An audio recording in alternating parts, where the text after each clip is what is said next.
Hello, everyone, and welcome back to D&D&D&D&D, campaign number 2 of Black Ink and Blue Blood.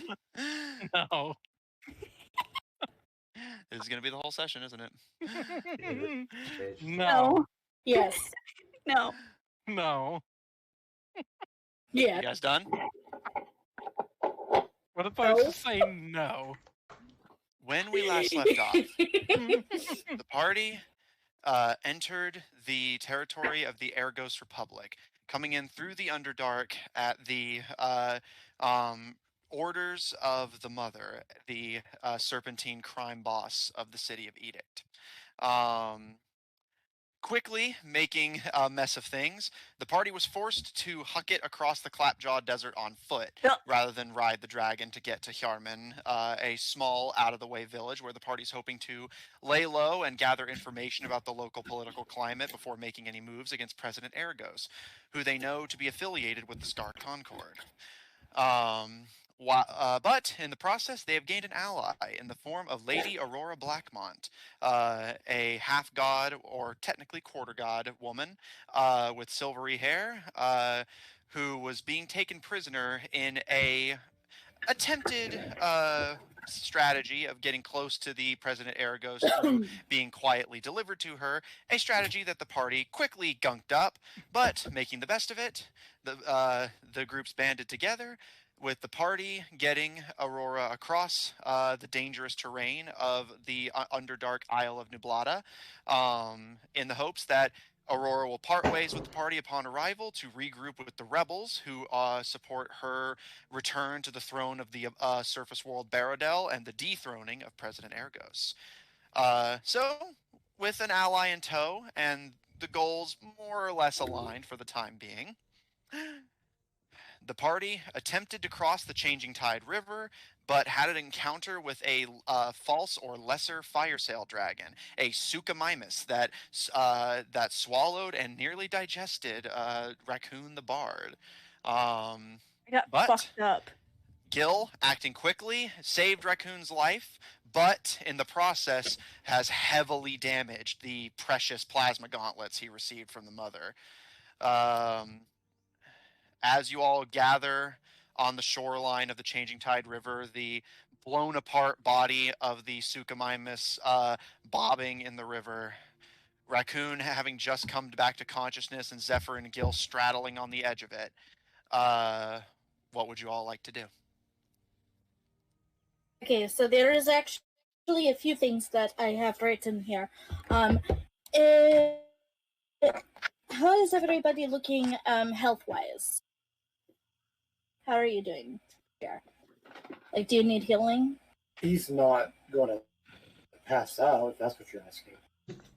How much healing do you need, Raccoon?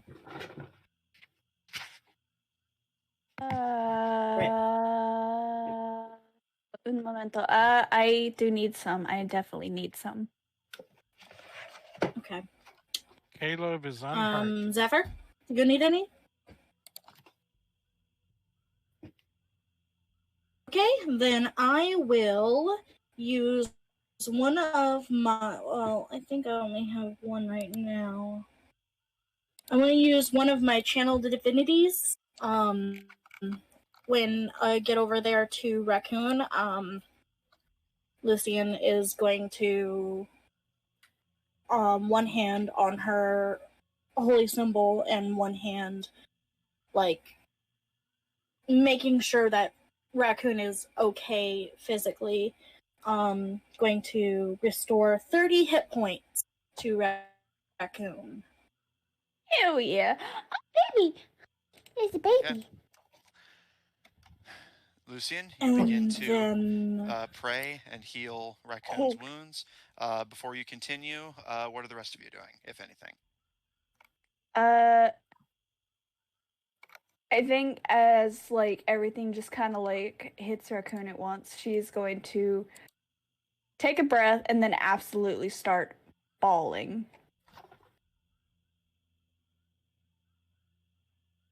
There, since I'm right there, can I hold her? Absolutely.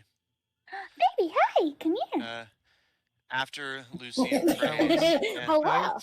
That wasn't at Lucian. I'm sorry. My cat decided to jump into my lap. That's fine. No, go for it. No.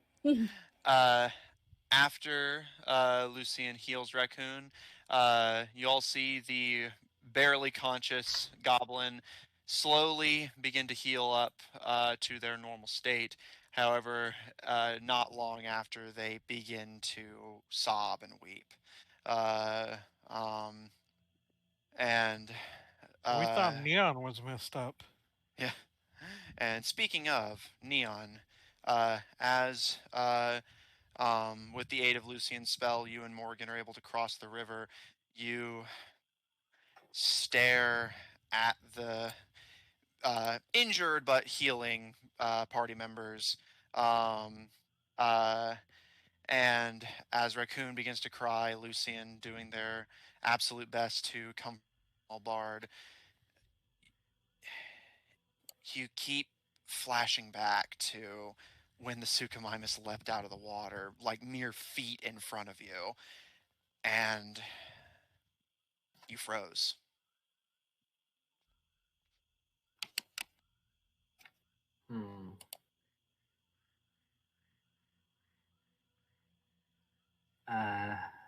Help! I say her, nothing baby. and just press forward. Just like All right. basically trying not to make eye contact. Well, quote unquote eye contact. Okay. Zephyr, what are you doing? All right. Well, Where are you going? presumably I'm assuming we're trucking along. We're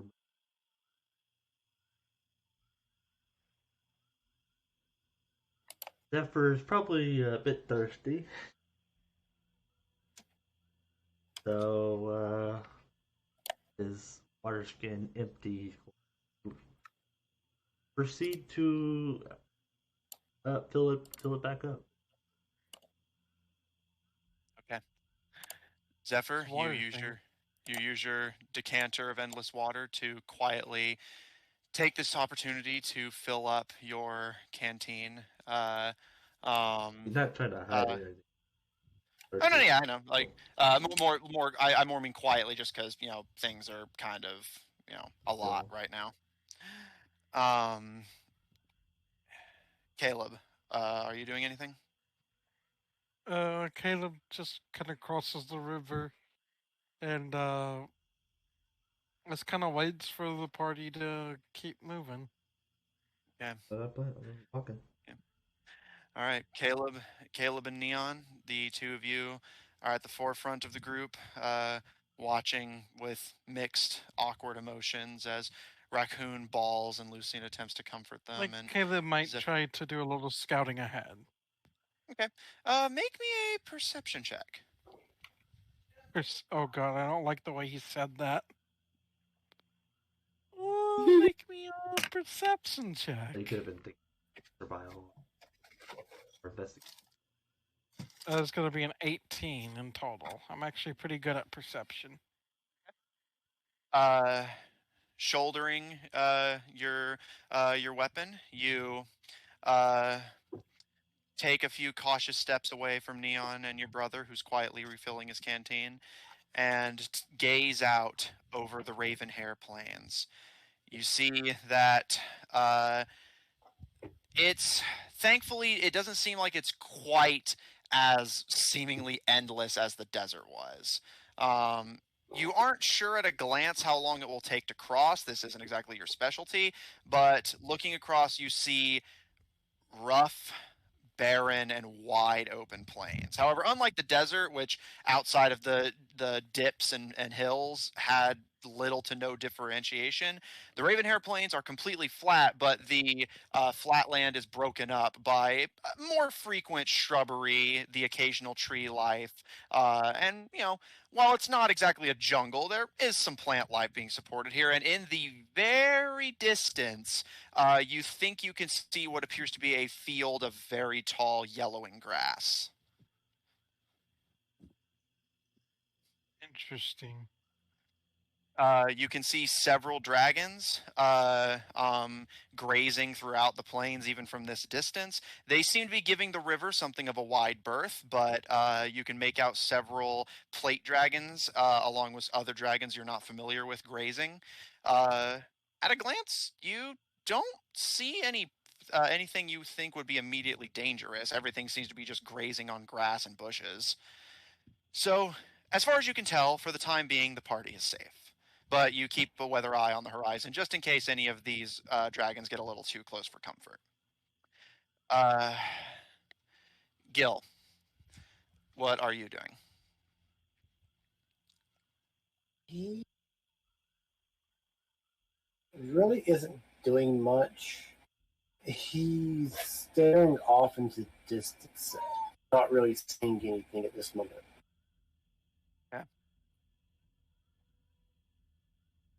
So as Caleb wanders a bit ahead to watch the horizon, um, uh,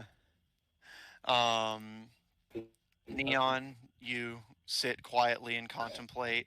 Zephyr refilling your canteen, and the remaining bulk of the party is in various states of emotional difficulty.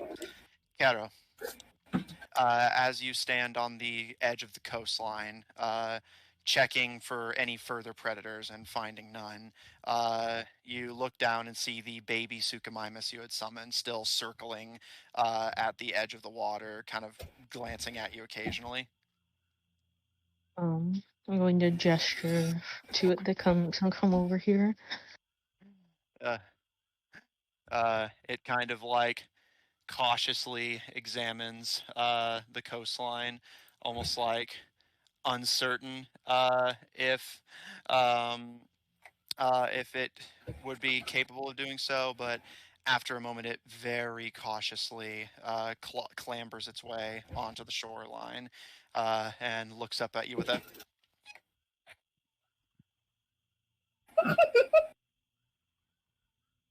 Uh, give it little head scritches. Just thank you for helping. it gives a flick of the head and a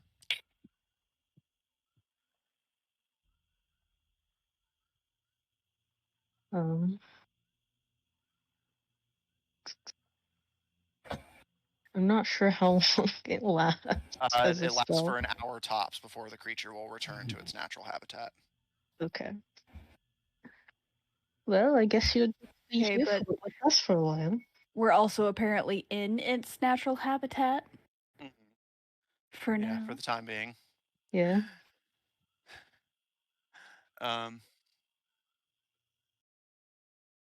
I actually checked it. It what technically could. Technically. Yeah, well, you'll see. And Lucian? Ooh, spoilies. What I would like to do while I hold Raccoon, I don't imagine this would be too difficult. I would like to go over to or gesture for Gil to come over to me so I can examine him. Gil, come here. We don't have time. We need to keep moving. You will make time. Come here. He won't. The way she He's says gonna- that. Just Come gonna here. start walking. He's just gonna walk. Is there a possibility as he's walking that I could examine him? Make me a medicine check. Cool. Thing that you said to do. Okay.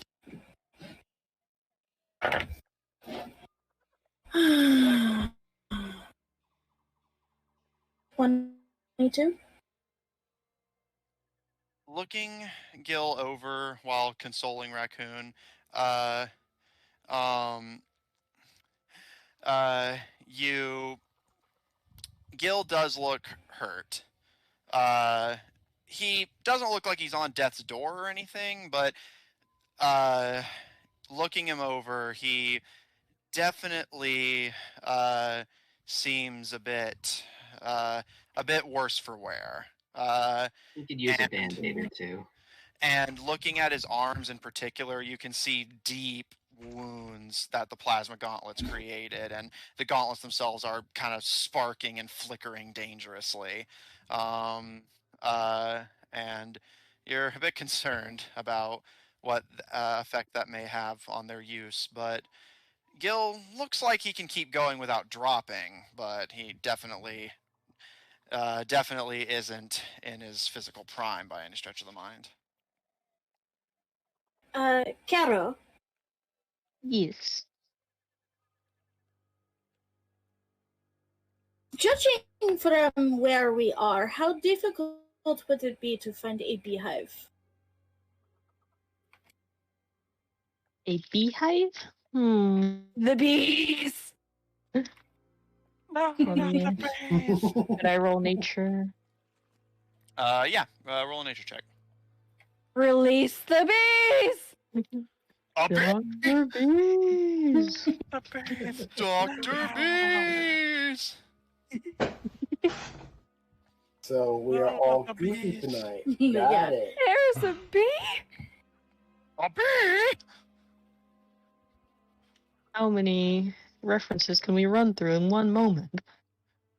Let's see. Barry Yellow, black, Benson. yellow, black, yellow, black. Barry Benson, bees, man, According to rent all it. known laws of aviation. No, no, Rent- no, no, rent no, it from no, your no, local no, law no, firm. no. Please, I got a no. 16. By all laws Hey? of aviation. There we Okay, but yeah, one more time. What was your check, Carol? A lot of B references were distracting I me. got a 16. Approaching near where Caleb's standing and taking a look around, you definitely feel like bees would live here. The problem is that you're just not certain, like, if the bees you're familiar with are native here, if the bees down here would be different in some significant way. So it's Giant bees. Giant dino bees. basically, it's very likely that bees would live down here, but you're running on the assumption these bees are like surface bees. Okay. So they probably live down here, but I can't tell you where they would live if they do.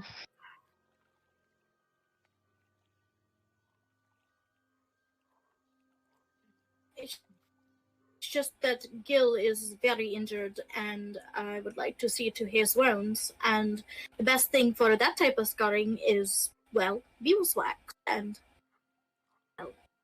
And some honey would be nice. yes, Lucian, you feel I would love some money. Lucian, you feel a gentle hand on your shoulder and see Aurora watching Gil walk away and nod down to you. I can't promise I can do anything for the scarring, but I can take care of his wounds. It's the least I can do. And she looks down to I Raccoon, mean, I'm not sobbing in your arms. and, incapable. You have other priorities right now. As she glances down at the goblin, I'll make sure he's okay. You make sure she's okay. She's okay, and we'll keep moving when we can. And with that, she pats you on the shoulder and starts jogging a bit to catch up to Gil.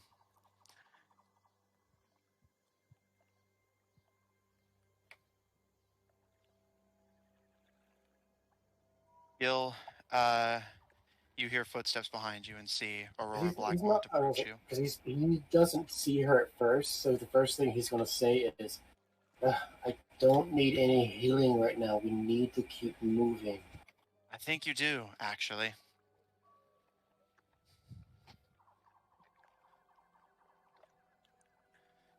It'll just take me a moment. We won't even have to stop walking. But you need to stop for a minute. And she nods back towards the rest of the group. That was a difficult battle, and everyone is dealing with it in their own way. And she grabs you by the shoulder, and you see her hand light up, and your wounds begin to close. Gil, you are healed back up to full health. And when she takes her hands off of you, you look down and see that while your major grievous wounds are healed, there are still some marks from the plasma gauntlets, and the gauntlets themselves are not fixed. This is why we can't have nice things. I do appreciate it. She Raccoon almost died, and it's my fault. She's alive, and from the looks of her, Well, she almost was. Gil, with all due respect, that creature grabbed her from all of our grasps and ate her right in front of us and almost escaped. I don't have any weapons. There was nothing I could do. And you all did everything you could, and she's alive. And she glances down to your gauntlets. You're not familiar with how those work, are you? No. It's dangerous technology. I'm not saying you should stop using it. I'm just saying it wasn't your fault. You used what you had at your disposal. It reacted in a way you couldn't predict, and with some scars to show for it, she's alive. And for all we know, she may not be if you hadn't acted. It's okay to try and learn from your mistakes, but Yes, it's but if I not had doing it. looked, I should have looked.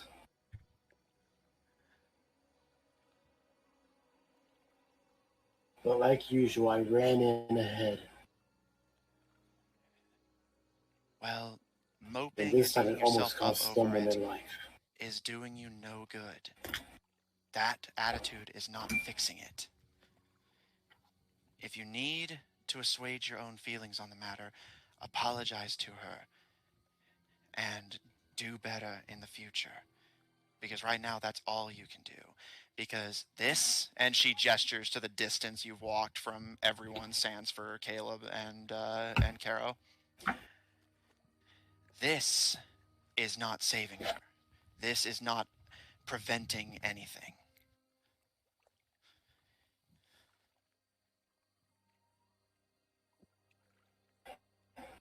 He's going to sigh. You're right. And he'll start walking back towards Raccoon and Lucian. Aurora gives you a solemn nod and crosses her arms and steps back towards Caleb and Caro to wait for the rest of the group to be ready to move. Zephyr, about this time, you finish filling up your water skin and begin to rejoin the forward team as well. Lucian and Raccoon, on the coast of the Changing Tide River, what are the two of you doing?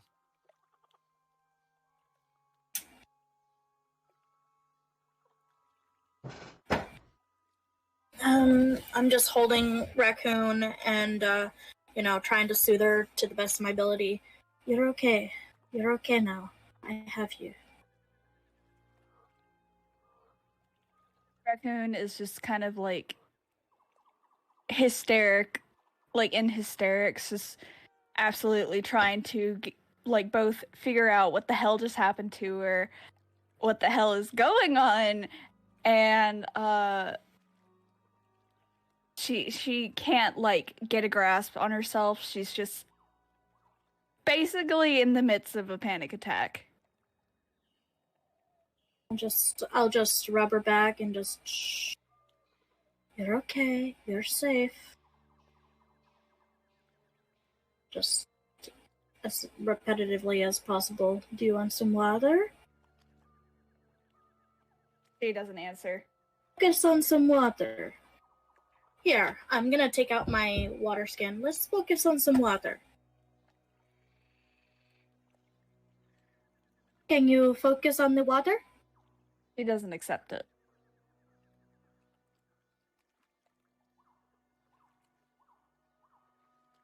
Raccoon, you need a drink. You're very thirsty.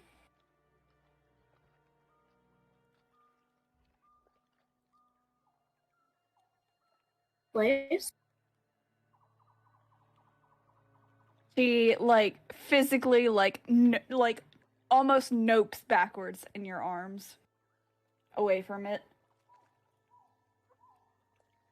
I will put it down and away from her. Okay, you don't have to. Let's just keep walking. I will hold you, and I will keep holding you until you want to walk by yourself.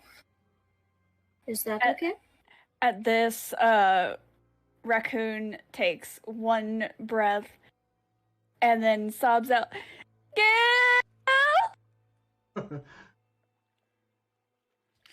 As soon as he hears this, he's going to go from the walking thing. He is full out sprinting over there to Raccoon's side. And like, this man is going head over heels, trying to get there as quick as possible. I'm just imagining him face planting the ground. Yeah, pretty much. I think she wants you. Yeah, I'm here, Raccoon. I'm here. And still crying, she just kind of reaches out and grabby hands at him. Pass him over. He will pick her up and just hold her tight. He's the one that's been carrying her this entire time. There's no way she does not connect him emotionally like this. Of course. All right. As the elves comfort the slowly calming bard, is there anything you all want to do before starting to cross the Ravenhair Plains? Start walking. Well, yeah, just anything you want to do before. As walking, actually, as we're walking, I want to go up to the Tibedro boys, actually. Okay, but you want to do this while you're crossing the plains? Yeah, while we're walking. Yeah. No, yeah, Yeah. like I said, I'm just trying to make sure there's no further business you guys want to do before the crossing begins. Okay. Yeah. Well, Gil will take off his gauntlets. Okay. He's taking them off. All right. Gil, as you take the gauntlets off of your hands, you see that your palms, your wrist, and especially your fingers are still, you can still move them, but they're twitchy, slightly numb, and look badly burned. And you can see odd patterns of scarring that you've never seen in your life running up and down your arm.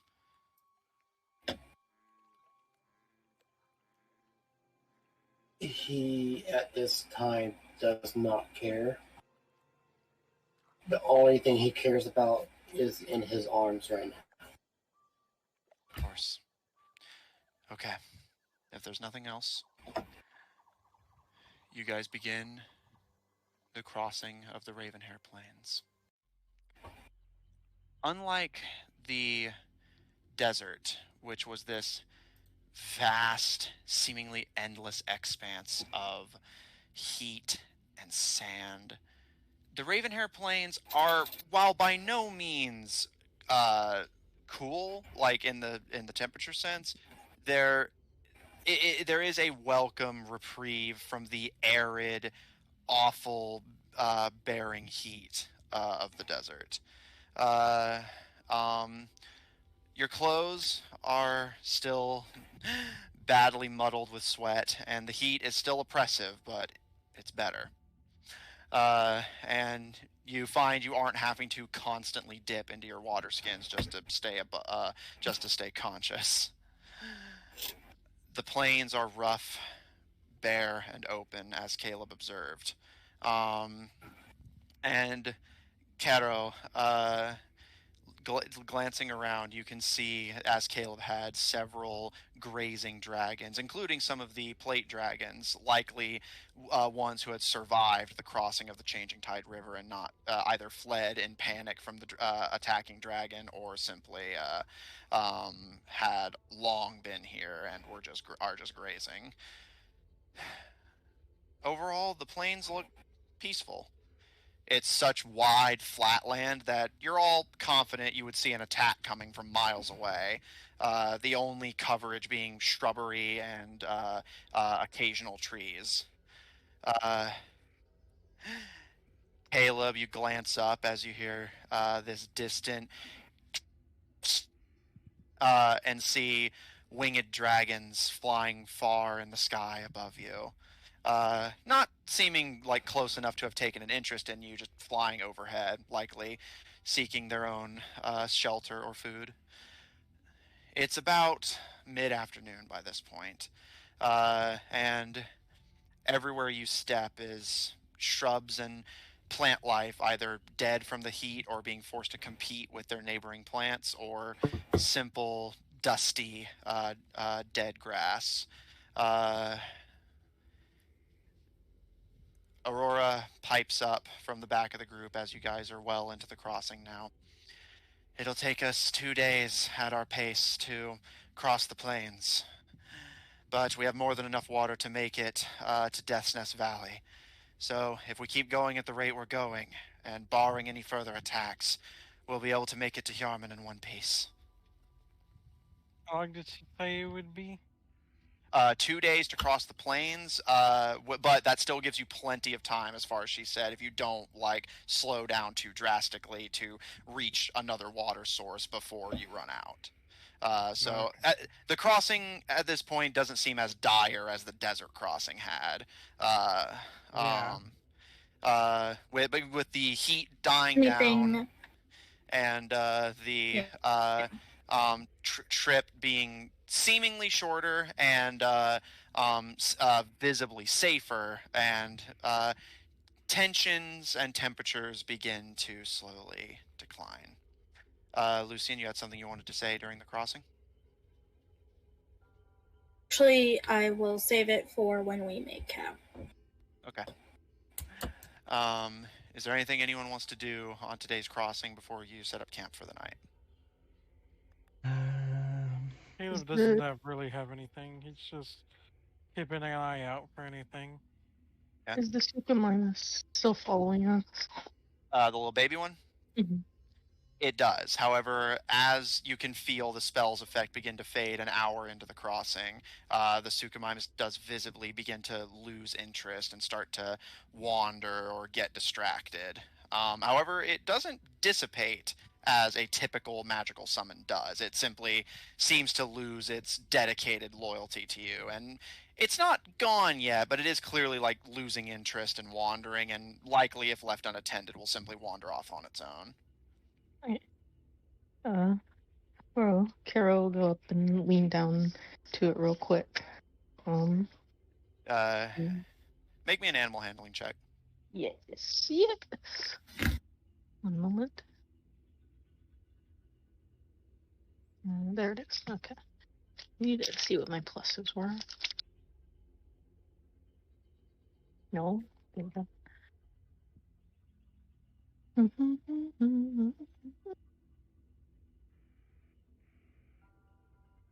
19. You see the baby Suchomimus freeze, the typical reptilian response to a very large predator, to simply hope it blends into its environment and the predator will go away. It's scared, but it doesn't make to run or to attack you, which a creature like this, even at a young age, likely instinctively would. So you take that as something of a good sign as you kneel down to the baby reptile and stare down at it. What would you like to do? She'll hold her hand out to it, like palm flat and all that.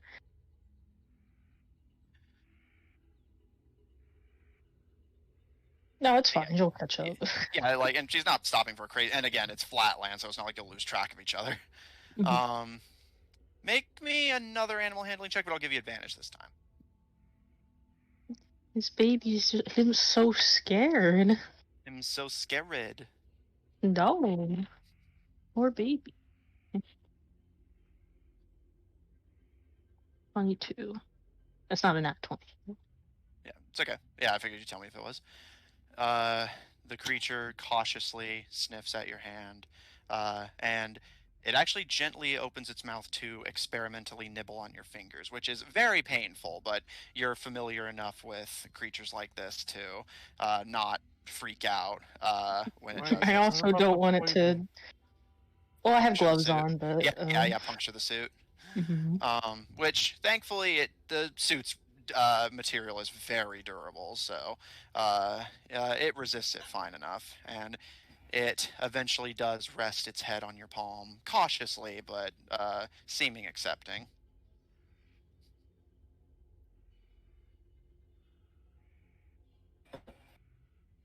Wait, 1 second, 1 second. I will yet again cast Speak with Animals. Okay. I look down at the baby and just, can you hear me?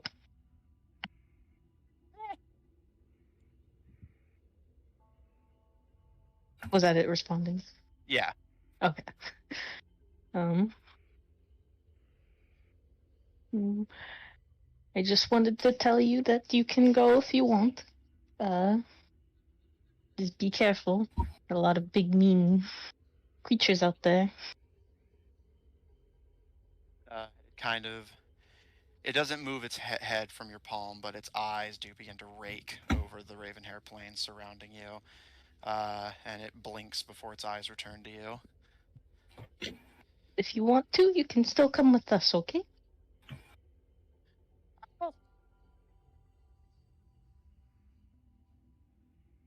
Is that a yes or a no? It kind of lets out a low little, like, what you estimated if it was a larger, if it was an adult dragon, it would likely come out as a like deep rumbling gurgle like the Suchomimus had made, but at this size it comes out as more of a bubbling, like almost like a fizzing soda before it kind of wiggles its head slightly and looks up to you. Stay. You wanna stay? It slowly nods in your hand. All right, Stitch. Okay. It's a baby, to be fair. Yeah. Then stay here and live a full life. It slowly nods, staring at you. Maybe we'll see each other one day. It slowly nods again. She gives a little pat on the head and some scritches. And starts to get up to head out. The baby Suchomimus watches you, and as you turn and begin to walk away, Garrow kind of chuffs lightly, and you glance over your shoulder, see it following, toddling on all fours to keep pace behind you. Oh, did I not understand you? Did you mean stay with us?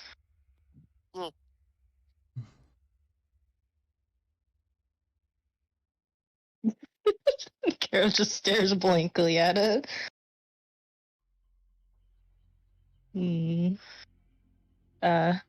This is yes, and she nods. And this is no, and she shakes her head. You see the small creature imitate the head movements. Do you understand? It nods. Yes. So do you want to stay with us, or do you want to stay here? Stay. With us? Stay. Carol is filled with confusion. Well, if you want to stay with us, then just follow, I guess. It just stares at you, and its eyes slowly blink. Gonna turn around and continue walking.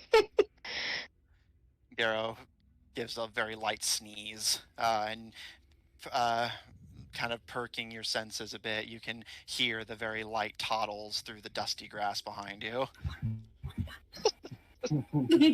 Para, para.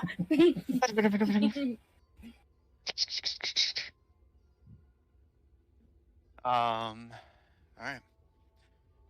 You guys travel across the plains for the better part of the day before eventually, in uh, in the shade of a particularly large tree that casts a bunch of the surrounding flatland in darkness, you begin to set up camp, with hope that the surprisingly thick branches and foliage, much denser than you've seen any plant life up to this point, will shield you a bit from the sun for the first time in almost a week. And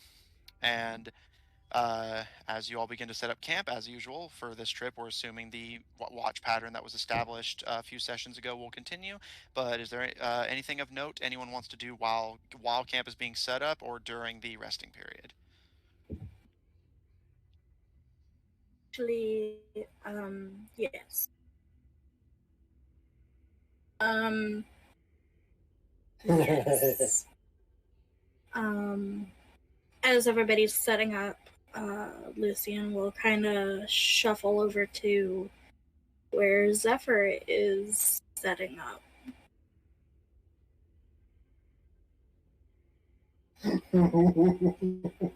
Do you mind if I sit with you for a few minutes?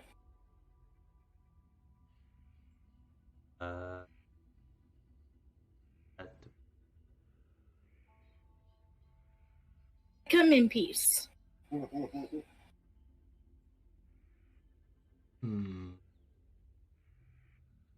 Insight check.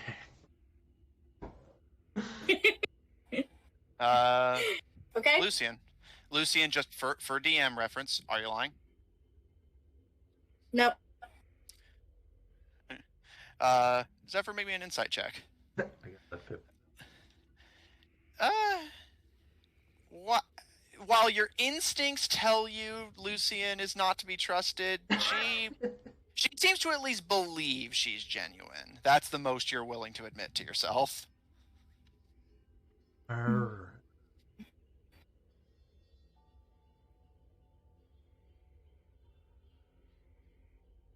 I will sit down in his general vicinity. I will give him his space, but enough so, we're in close proximity, but not too close. I wanted to talk to you. This is very difficult for me, you have to understand. I have been very difficult on you because of what you did. And I am my father's daughter, and I hold a grudge. And I'm sorry, okay? And this is me asking you if you would accept me. She kind of shuffled her seat. I just want to give you a second chance, is what I'm trying to say. I still don't trust you entirely, but I think with everything that's happened in the last few weeks, month, I don't know, the time is becoming very, construct to me at this time. But understand, I want all of us to be able to get through this. And I know that you are hiding something, but I don't think that this is vicious. Because the other day when I messaged Lucifer, I realized something. That love is a much more vicious motivator. And I was wondering if you might want to tell us, or maybe show us, who it is you're fighting for. And maybe if I can understand you a little bit better, maybe we won't argue as much.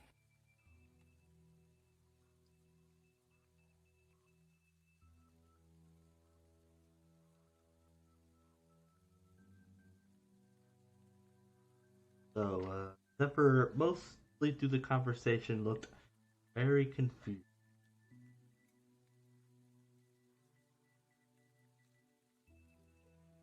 But, he kind of just gives like a thought process.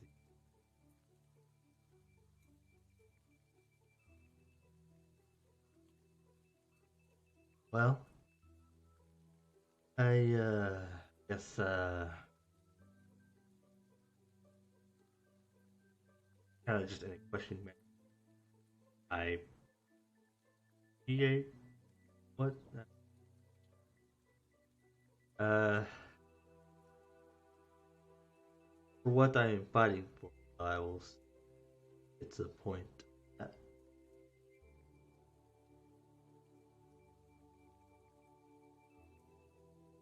As for the others,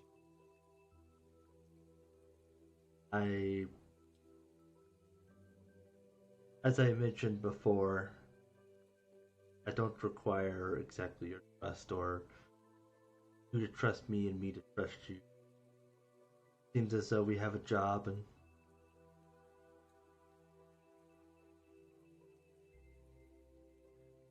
I don't see things like all carefree and justice. Frankly, I just find I am not carefree. I'm sorry, Zephyr. I am very much not carefree. Quite actually the opposite. well, I'm more meaning like it seems as though you don't care about the consequences of certain things of like per se the kind of like gestures towards the lady. You have taken in you see again, as I mentioned before, that you see a problem in your first thought process. Let's us fix it. Not our problem.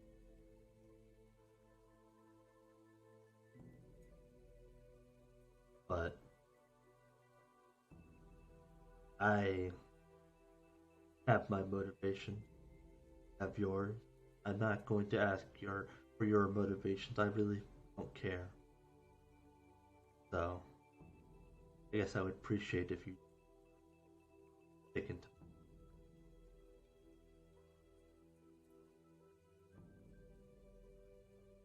Interesting. You and I would raise very differently. Lucifer and I, well, mostly Lucifer, is very charismatic. We know how to talk to people. I don't think that you were raised that way. You were raised more like business. I don't know very much about your life, and I don't want to think that I do. But from what I have observed from you, is everything is business, business, business, business. But maybe think outside the box. Maybe it doesn't have to be business. Could you, like I said, love is a much more vicious motivator than just everything just being about business. Like the love that you have for your brother, or the love that I have for mine.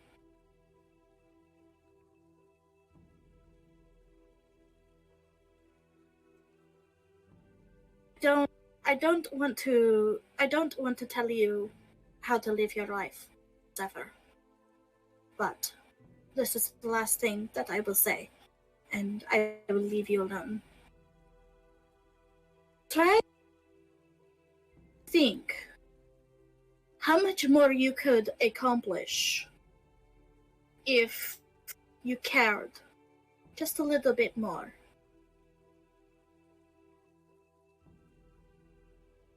She will get up and she will leave him there. All right.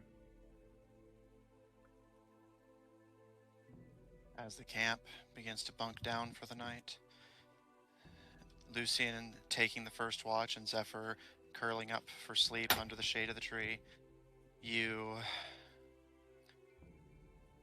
are both left to somewhat awkwardly float in the aftermath of that conversation, but it does occur to both of you that it's There is. the friendliest interaction you two have had in a very long time. And Zephyr, as much as you may not understand where she's coming from, or Lucian him,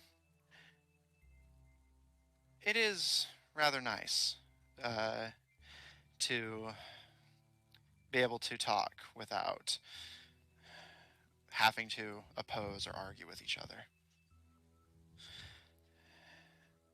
Is there any final business from anyone There else at is camp? one more thing. All right, what would you like to do?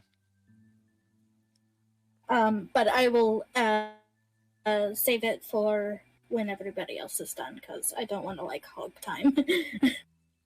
Well, does anyone else have anything they'd like to do before getting their long rest?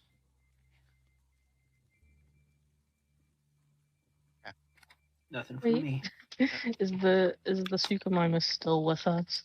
Yes, as you sit down and begin to start setting up camp, it kind of pads in a circle a few feet away from you and curls up to sleep and begins to snore very lightly. Arrow nods and then curls into Garo as per the norm.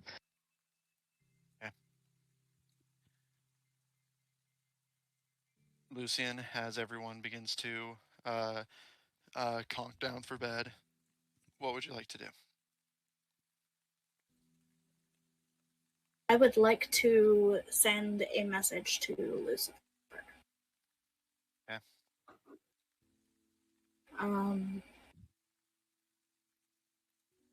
In Hello? trying to think if I want to do it in common or celestial. I don't think the Um, stream ever popped I'm gonna up do with it work in- stuff or anything. It just It does did that for sometimes, me. but we are live, so it's not an issue. Yeah, so I would what like to send my message in celestial to my brother. Okay. I know things are rough. They are for me too.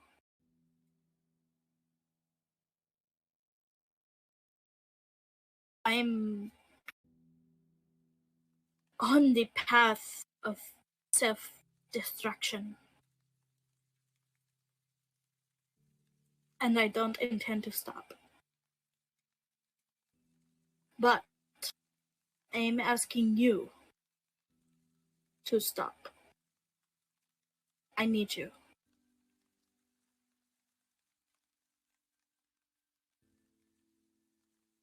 That's my message. Some time passes before you get a response. Unlike before, it's not in the same frenzied, panicked rush that your brother seemed to be in before. This time when he responds, he sounds more like his normal self. And it takes a moment, but he does respond with with more of his usual pep. I can't stop. Not for anyone, and not even for you.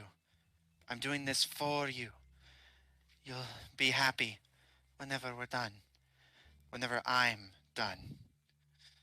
I've found what I need. I just need to put it all together.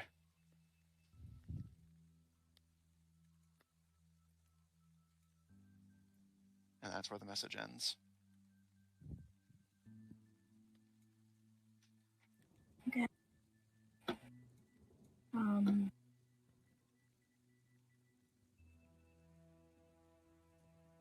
I want to, before the night ends, I want to pray to Shiva. Shiva,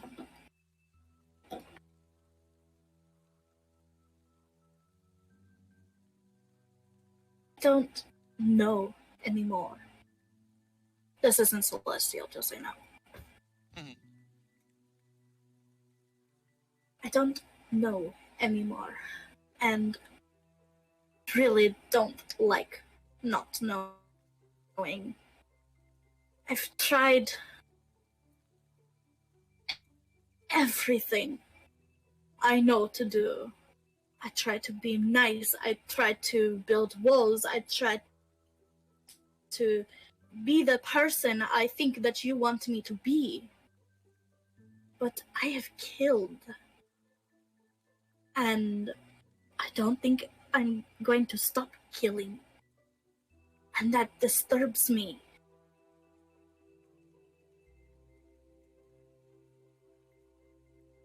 Make me Just- a religion check with advantage.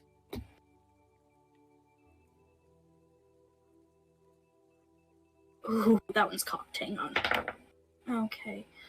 Let's see. While I'm checking the stats, I'll add, I just want to know that you're here with me and that I'm doing the right thing. So that's 23. You sit, and while the group sleeps, leaving you in the pleasantly cool breezes of the Ravenhair Plains, sitting and ready to meditate a small distance away from the great savanna tree that the party has taken shelter under. And as you complete your prayer in Celestial, there's a brief moment before you feel a warmth in your hair. The part of your hair that you remember you tying into an improvised focus in one of your darkest moments. The focus that you wear around your neck. And you almost feel the sensation of warm arms wrapped around you. And voice in your head in Celestial responds. My child, death is not the enemy of life. It is simply the end of the road.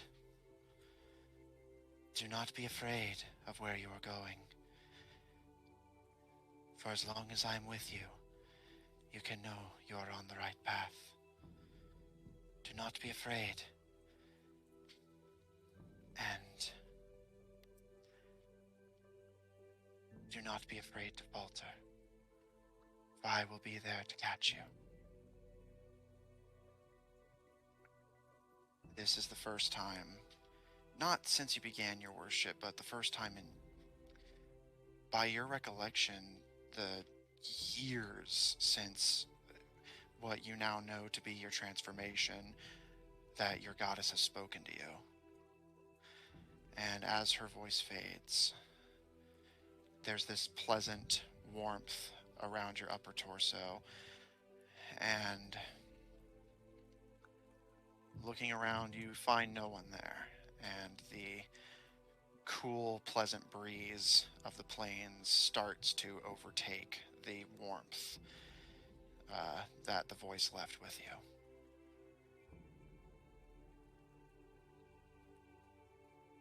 Okay.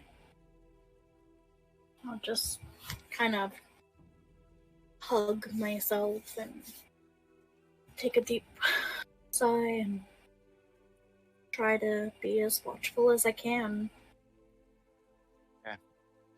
As discussed, I have the perception checks on hand that we will be using. So, Lucian, you distracted but observe the Ravenhair Plains in the dead of night. You can see distant lumbering masses of sleeping herbivorous dinosaurs. And the night is quiet and gives you time with your thoughts. And other than, taking cursory glances in all directions, the land is so flat that you're confident that nothing could sneak up on the party. And your watch passes without incident, with Gills up next. Okay. When it's Gil's turn, I will go over to him and I'll gently shake him on the shoulder and Gil. I'm awake. Did you get any sleep? Enough. Okay. And he will go and sit watch. Okay. Gil, as you sit down to take your watch, Lucian doing your usual sleeping bag swap with Aurora. Gil, you also have time alone with your thoughts as you passively observe the plains. The feeling and control of your fingers is gradually returning, but it's still an unsettling feeling, and even more unsettling to look down on, as it looks like the worst of it is beginning to heal, but you can't tell at a cursory glance if this is going to scar or not, and a not insignificant part of you doesn't care. And the night is undisturbed, other than as you're taking a glance around the area to be sure that nothing's approaching from behind. You actually see emerging from a small hole in the tree one of those small pigeon-sized dragons, slowly climbing down the tree and like reaching its spindly neck and tiny little teeth out to Zephyr's ear, squeaking very lightly.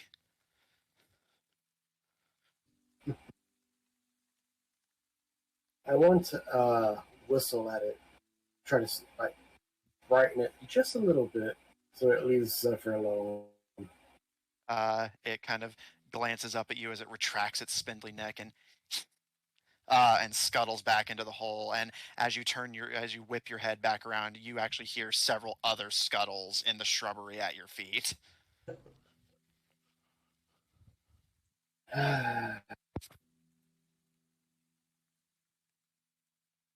Beyond that, I will say, do I actually see them since I do have night vision?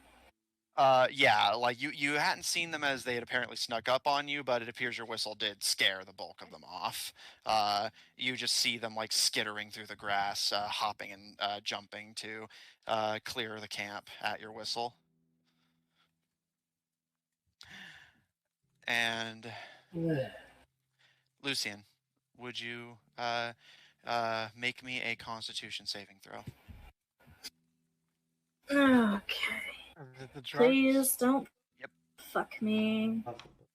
Please don't fuck me. Please don't fuck me. Ooh, okay. 19. Okay, noted.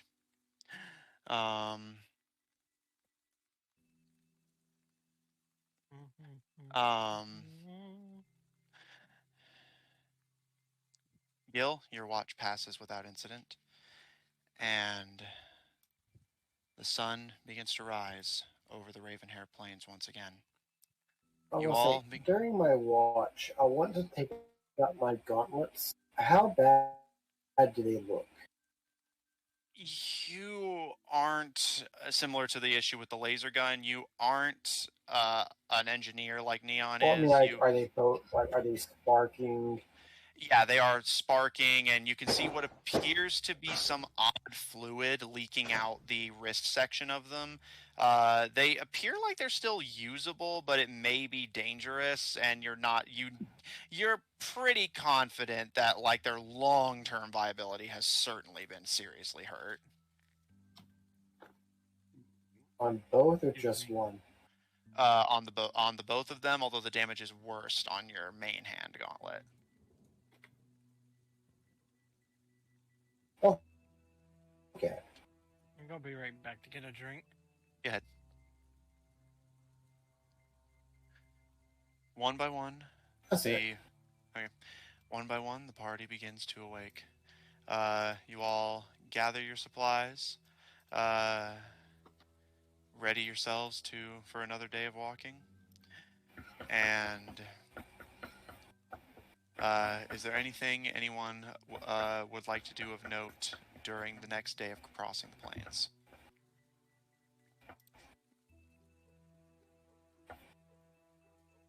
Just keep Raccoon close. Of course.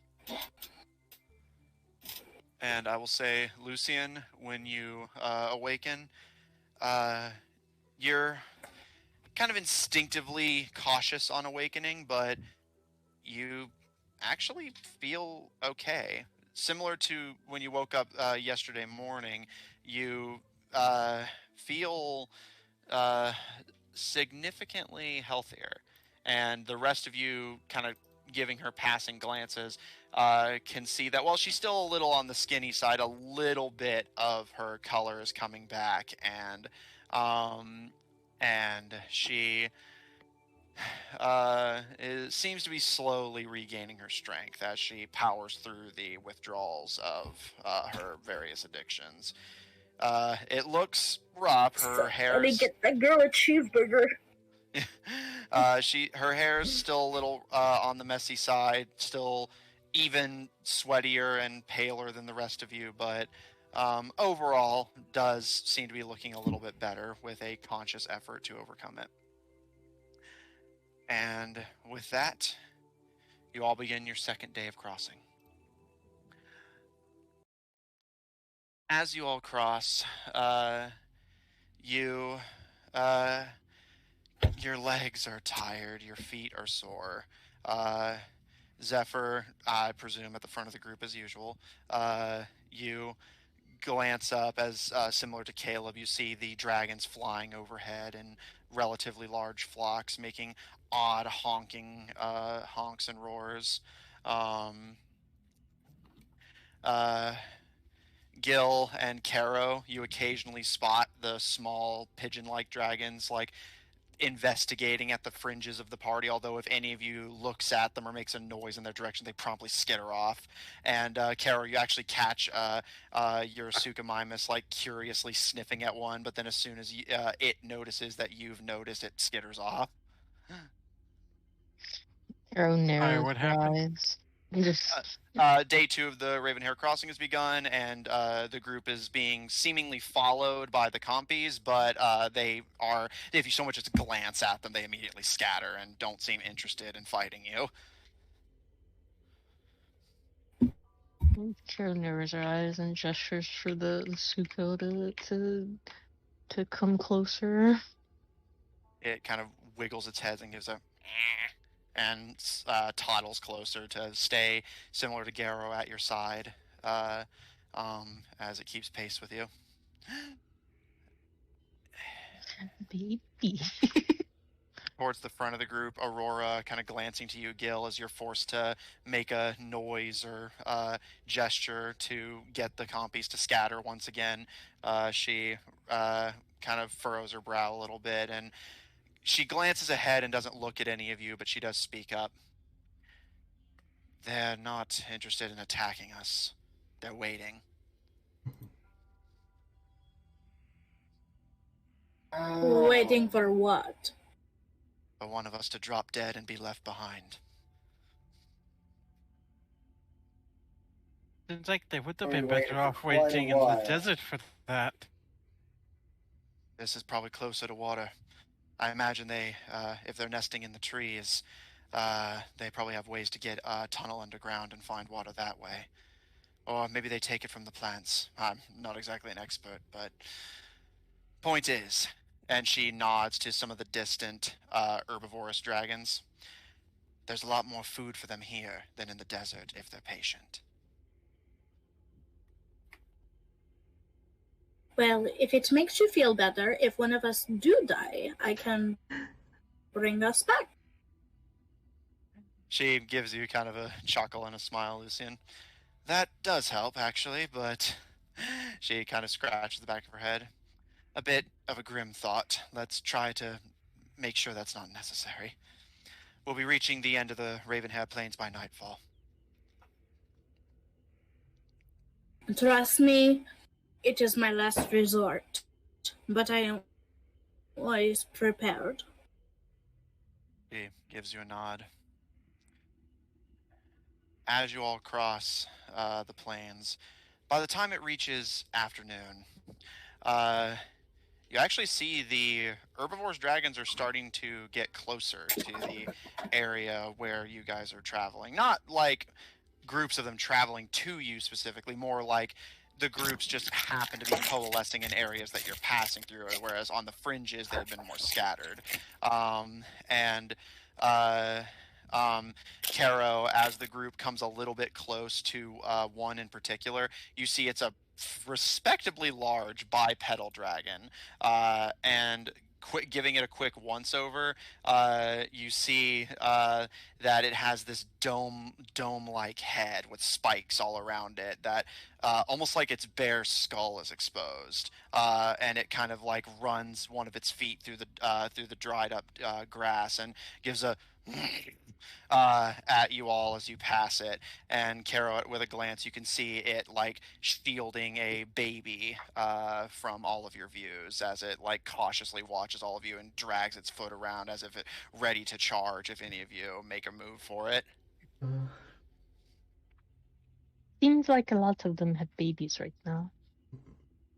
You said it was probably mating season, right? Yes. That would explain it. And she nods to the one with the dome-shaped skull. Skull dragon. I'm not familiar with its habits, but I've been told to not be in the way when it gets moving. As long as we avoid it, it should leave us alone. Caro just internally, I don't know why, but I like that one. No, I figured you'd be happy. Yes. Yes. Once you've all cleared away from it, it kind of gives a and snorts before returning to grazing on a shrub.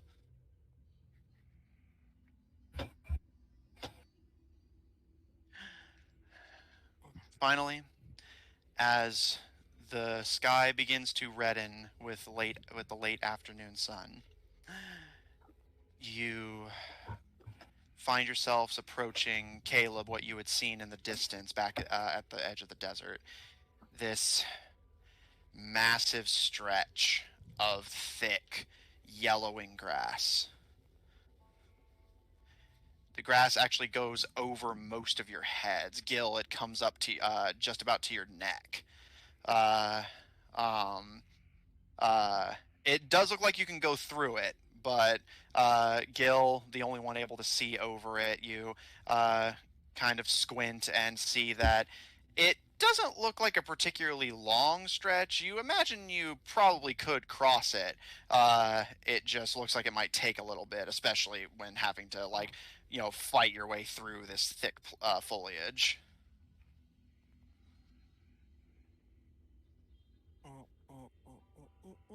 Anything dangerous in this grass that we should be aware of? Not that I'm aware of.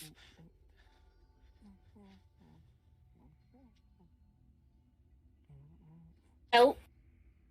Does it look like we could cross it before it finishes getting dark? Make a survival check. You know what they say, tall grass. 19.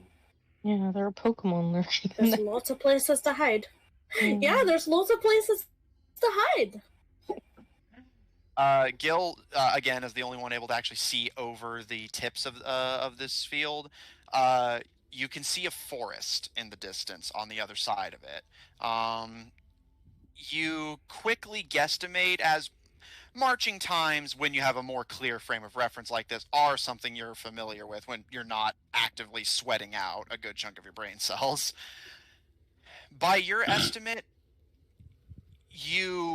it would be nightfall by the time you got out of it, but if you were willing to go a little bit into the night, you could make it to the other side and still get some rest before entering the forest.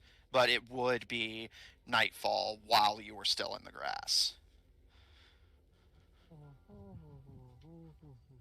I think we should call it for tonight.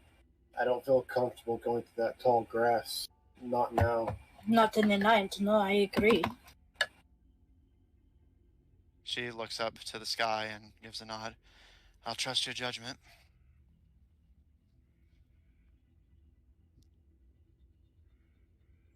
Then Wonder if Gil will tall start grass setting is up camp. the kind of environment Caleb was trained to use to tell somebody from. Maybe. All right. If everyone's good with that plan, no objections. You begin to set up camp at the edge of the tall grass. There's not the cover of a tree this time, but by Gil and Lucian's estimate, it's better than chancing going through the grass at night. And if nobody has anything particular they want to do, the usual watch cycle will happen. Because I hadn't mentioned it already, everyone knock off 2 days of rations now, and you will all have 1 day's worth of water left in your water skins. Sweating nervously. Don't do that. You just I take can water. Oh yeah. do Dries up nervously. how is everybody's water skins looking? Because I have prepared a new spell that I can do. Yes. Well, let's see. Okay. I'm going to ask everybody that wants to, kind of like get out their canteens or whatever. Okay. I can fill everybody's containers. And if you want, I can also get you food. It's not going to be the best food that you've had because I am not the cook and this is magic. But if you are hungry enough and don't want to use your rations, or when we do lose rations or don't have any more, this is a good option.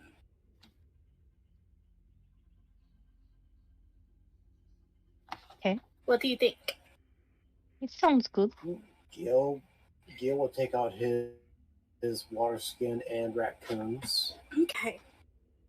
Then I would like to, once everybody's containers are presented, Zephyr, are you joining or are you being a butthead? He doesn't really need water. Drink straight from his fucking Okay, thing. well, suit yourself. Suit yourself. I will cast Create Food and Water. This is 30 gallons of water on the ground or in containers within range. So, assuming that, all of us should be able to get enough water. And then I can also get Create Food. I will say on record, for Create Food and Water, yeah, that'll work. I was thinking of Create Water just by itself. Okay, yep, that'll work. That's why I chose this spell specifically. No, that's valid. Yep. Okay.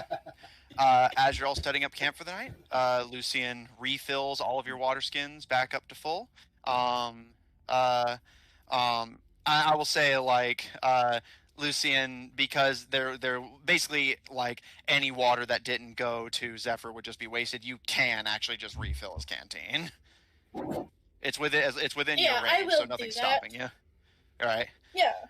I'll be that asshole and fill his water container, Yeah, even though he force didn't him to ask me hydrate. to. Sure, I'll be that ass.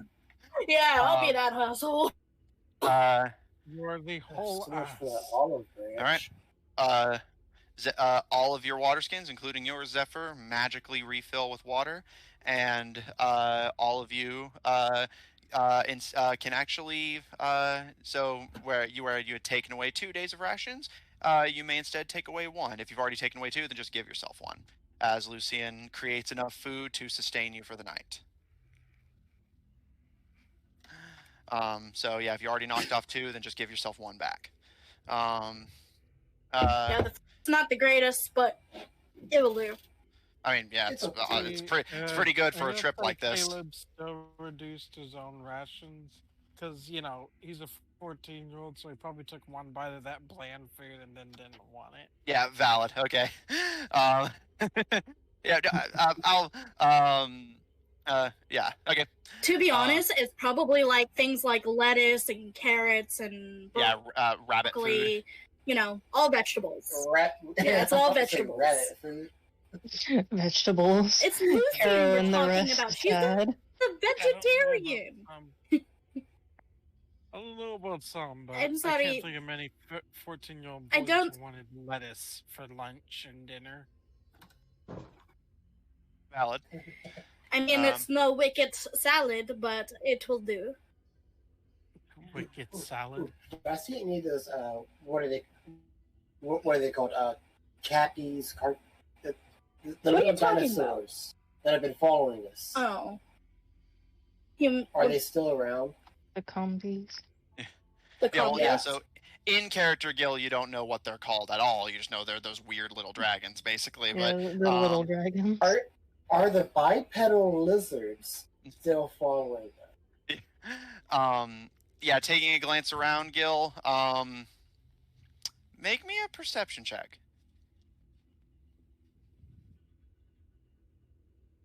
Check.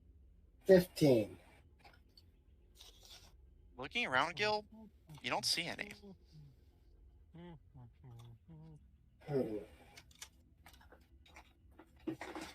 Yeah, where are they when you need them? I wanted some meat. Ugh. Can't you just be happy with the carrots? He'll say, Aurora gives "Sure, a but grin as she it's leans not- back and It's not meat, as he bites the carrot in half. Aurora gives a smirk as she leans back and takes a bite from the magically provided rations. Well, maybe they just sensed what you were planning and ran off. It's possible. Or they're not Murder nocturnal. Stink wins again.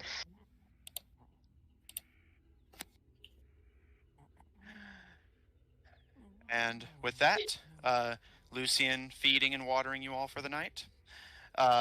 Your water skins are topped off. Your food stores not as depleted as they ordinarily would have been. You all begin to bunk down, and the watches begin. Lucian, you, as everyone goes down to sleep, and you meditate and keep an ear out on the surrounding area. It's distant, so you don't think it's something you need to immediately panic about, but you hear in the middle distance a loud rumbling roar. Oh boy. I'm gonna go over to Carol and nudge her. Codes. Huh? Yeah. Sorry. I heard a noise and I thought that maybe you could identify what it is? Like if it's like a normal like leaf eating dragon or like a meat eating dragon. Do you understand? I I'm guess, sorry. but I've only heard a few. I'll try. Arrow, make me a perception check. And I'll give you I will advantage. take her. Yeah, I'll take her by the hand where I was and kind of like point out where I heard it. Aha! A nat 20. Oh, Arrow, you close your eyes as Lucian points you in the right direction and you listen. And Lucian, you hear it again, the roar, this rumbling, terrifying noise. It's distant, but it's unsettling, especially with you all sleeping out in the open like this. But, Caro, you actually smile a little bit. While you do not know the creature that makes this call, you do know the type of call it's making. That is the call of a mother laying claim to her nest before settling down for the night. From what you're able to pick up just through the intonation of the bellows and the creature's roar splitting through the silence of the plains, you gather that this is likely a parental dragon, warning others of intruding on its territory, and from the sounds of it, has brought back a successful meal that it is likely digging into as like between its bellows and roars. And as you listen, you can actually see several other creatures making similar. Lucian, from your perspective, the night has just become this unsettling cacophony of distant bellows and roars. Although, Kara, I will say for your benefit that while, again, these are not creatures you're familiar with, and you don't want to lean too heavily on your surface world biases, you do at least know the difference between what a carnivore sounds like and what an herbivore sounds like. And between that and what you saw on the map, you would know that you are nearing Death Nest Valley, where the carnivores go to lay their eggs.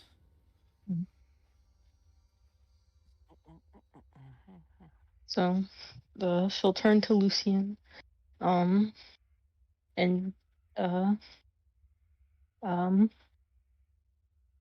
smile a bit. Just that's not a roar to worry about. It's calling its young. It's babies. It may be a carnivore, though. that is very concerning. Is it close? Should we be worried? Far away, for now.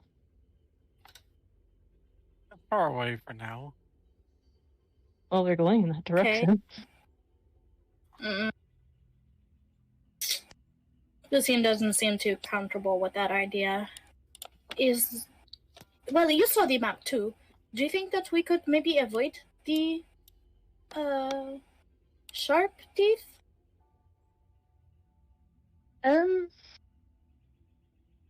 If we avoid their territory, that's what it's yelling about or calling about.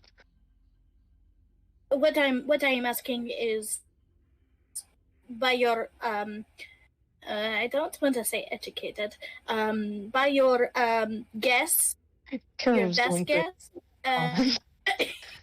Carol will remember that.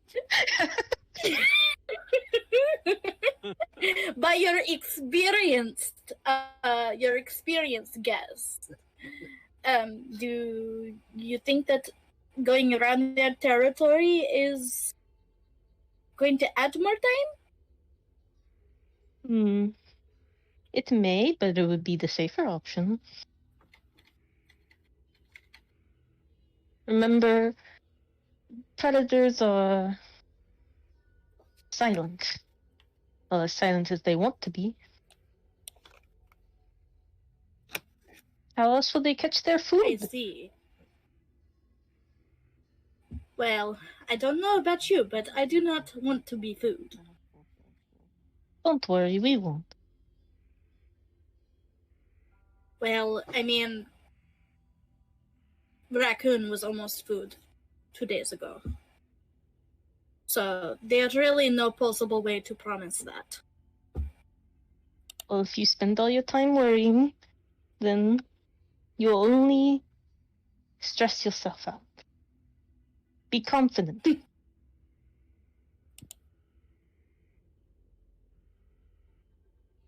If only it were that easy, but I appreciate the sentiment. I'm sorry that I woke you. Please, go get some rest. Gonna toddle off to I'm his also Hmm? sorry for saying that you were not educated. I did not mean to offend. Oh no, she didn't say anything about it. She was just like, Oh. Anyways. Well, she kind of like Lucian just kind of says it as Kara is walking away. I'm sorry that I said that you are uneducated. Sorry. I did go to Adventure Academy though.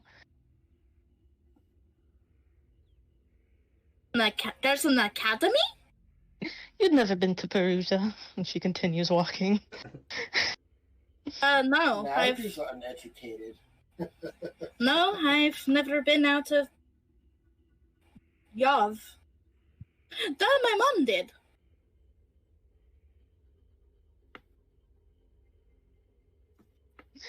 She's like kind of probably talking to herself as Caro's just like trying to go to sleep. All right. Like, no, I don't want to be alone. Wait, no, how much do you know? Lucian, you kind of mutter to yourself a bit as Caro goes back to sleep, but This thing is going mad. the rest of your watch is uneventful and quiet as the distant carnivores appear to have settled in for sleep.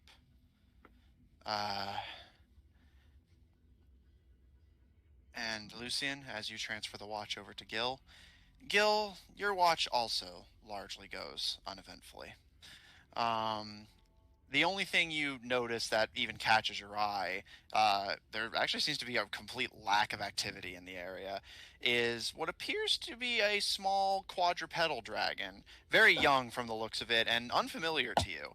It has this almost shield-shaped head with 3 horns sticking out the front, although they're rather stubby. With a beak-like mouth, it quadrupedally wanders, seemingly alone, and throws a glance at you and kind of stares at you for a second before giving a and walking to the edge of the long grass and kind of experimentally nibbling at it before slowly climbing into the wheat field. And kind of, if you stand up and crane your neck, you can actually see a very slight divot it's making in the grass as it goes. Like kind of just eating stalks of wheat as it passes and like experimentally sniffing at things as it goes. You can see a little trail it's carving. Goes. I want to watch the grass around it. Does anything seem to be going after it? Make a perception check at disadvantage because in the tall grass something's going to be able to hide better.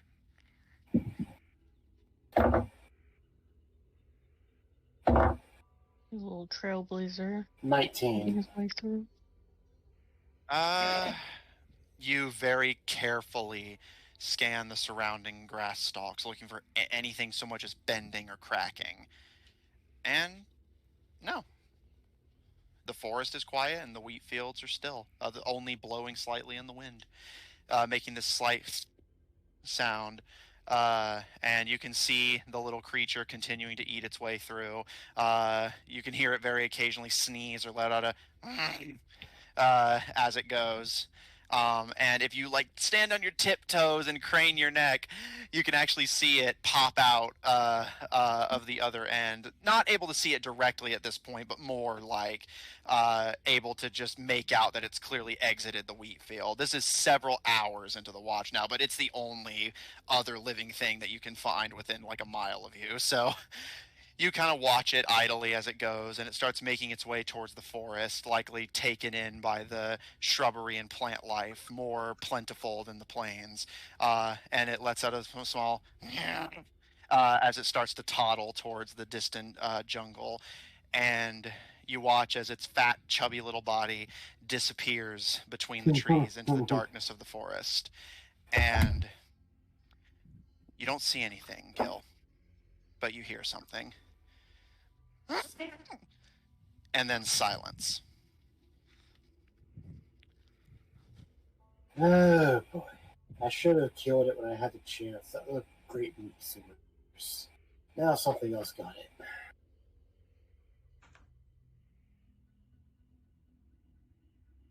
He just says that to himself.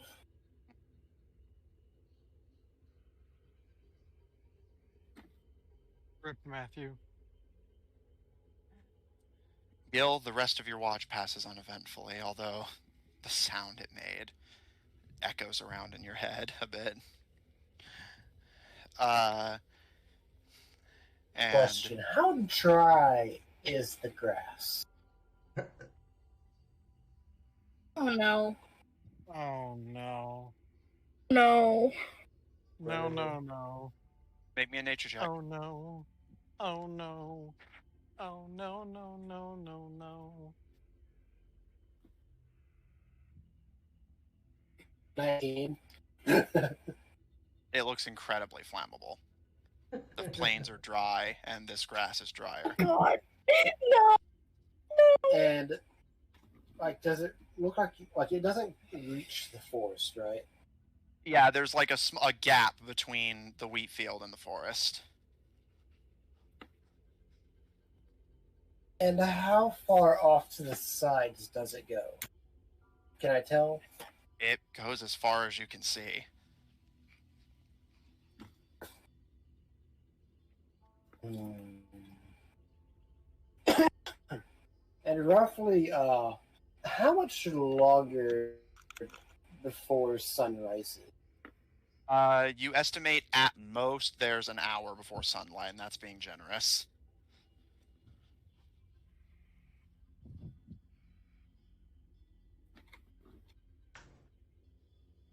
Okay. Then he's not gonna do anything. That's not enough time for it to burn.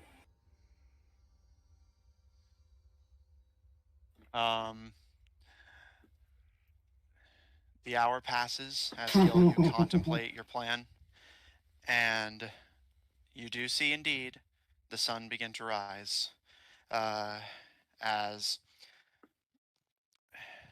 you see the sky begin to lighten and warmth return to the plains. All of you begin to rise from your slumber one by one. Nothing seems out of place. You all have your belongings and all of your parts intact, and the watches were quiet. You all get a long Once rest. they wake up, I want to tell them about the little 3-horned dragon that I saw and what I suspected happened to it once it reached the jungle. Gil relays to all of you as you're gathering up your supplies that they saw a baby-seeming quadrupedal dragon wander into the wheat field, make it to the other side, and enter the jungle before it shrieked and was silent.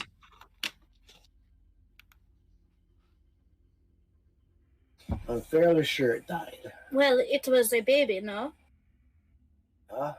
Well, last time I checked, we're not babies. As I checked, it was What a almost lot. as big as you. What I'm trying to say is that we will be okay. However, I do think that we should try to avoid the carnivorous quadrupedals or bipedals. I don't know. Smaller words. The man-eating lizard. Okay. Aurora furrows her brow and looks to you, Lucian. There are alternative routes, but if you want to get to Hjarman, this is the fastest way.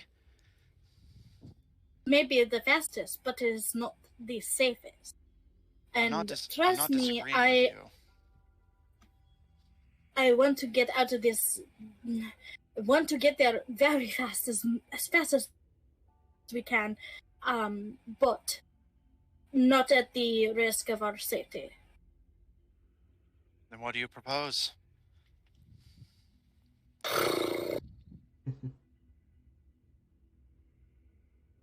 I'm gonna look at the map real quick. Lucian would have it memorized, but Amanda does not. If you still intend to go to Hjarmen, you would know that the only alternatives you could take is swim, swim through Scalder's Lake, or cross cross the Killer's River and make your way through Scalder's River, through Zipper's Swamp, and Hjarmen. But that in total would likely add upwards of a week to your travel time. Oh.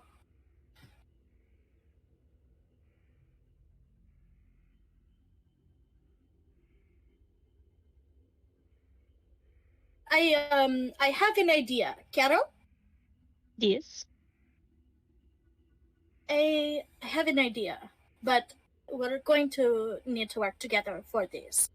It's kind of a rough idea, but it's an idea.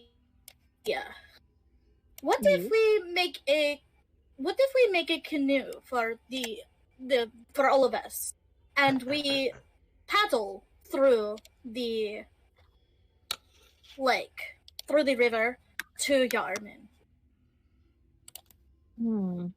Can I see if there's any like wood or trees around?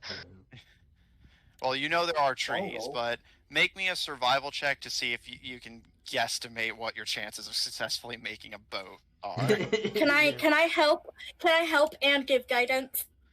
Sure. Roll survival with advantage and add a d4 to the result. Oh, I got a nat 20. Yeah. Rolling high tonight. Now that I said that, I'm gonna botch something. Okay. My skills are beyond your comprehension. Builds an entire boat. So give me the result again, sorry. Natural 20. Okay. Caro, you close your eyes and you think. There are technically the resources to do this. However, you would also know you survived on your own. Your people typically create their own supplies, and you travel with adventurers who, if they don't do the same, have to survive out in the wild for long periods of time, much like you're doing right now. You would know that, yes, it is theoretically possible. However, you would also know it is not practical, as while obviously Lucian's highest priority is safety, you do acknowledge, just looking at the surroundings, that to get the supplies you would have to go into the denser parts of the jungle anyway, which would likely put you on the carnivore's radar, and B, even if that wasn't the case, the time it would take you to do this, with none of you knowing how to do so, as far as you know, would likely just take longer. And unlike a carnivore, which you can just beat into submission or run, you can't beat drowning into submission if the boat sinks. Or agree.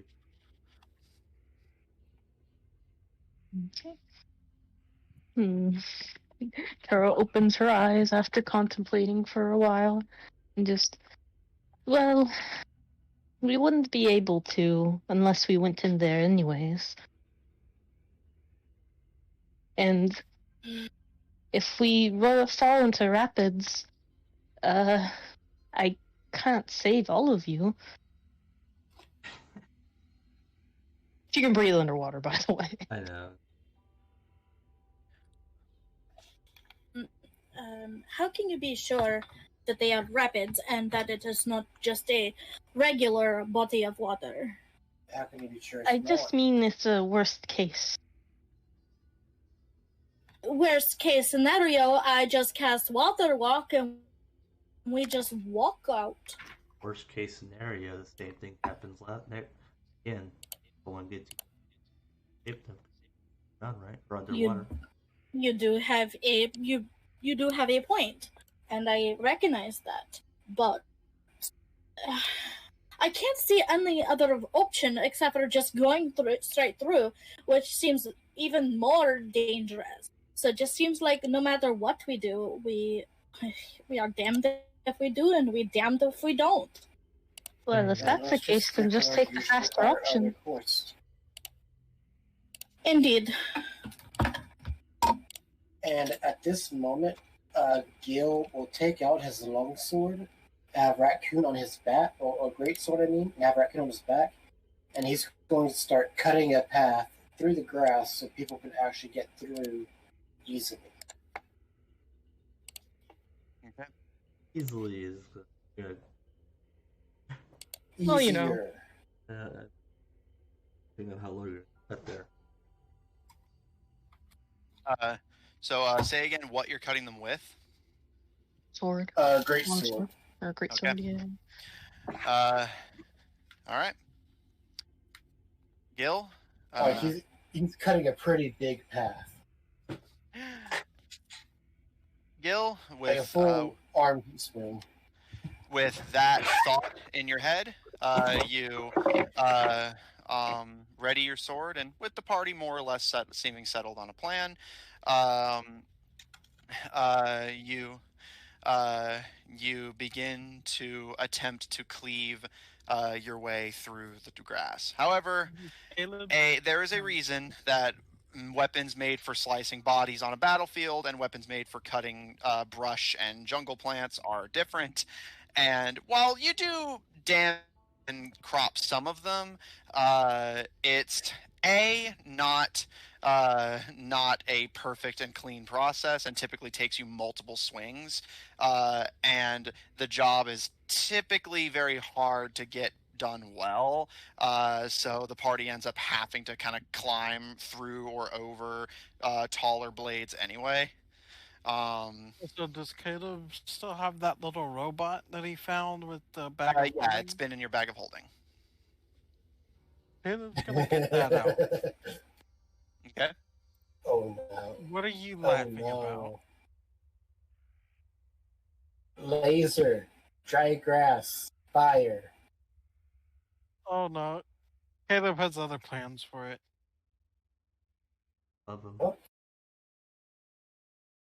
Yeah, Caleb's gonna tell the little robot to basically just fly above them and warn them if it sees anything.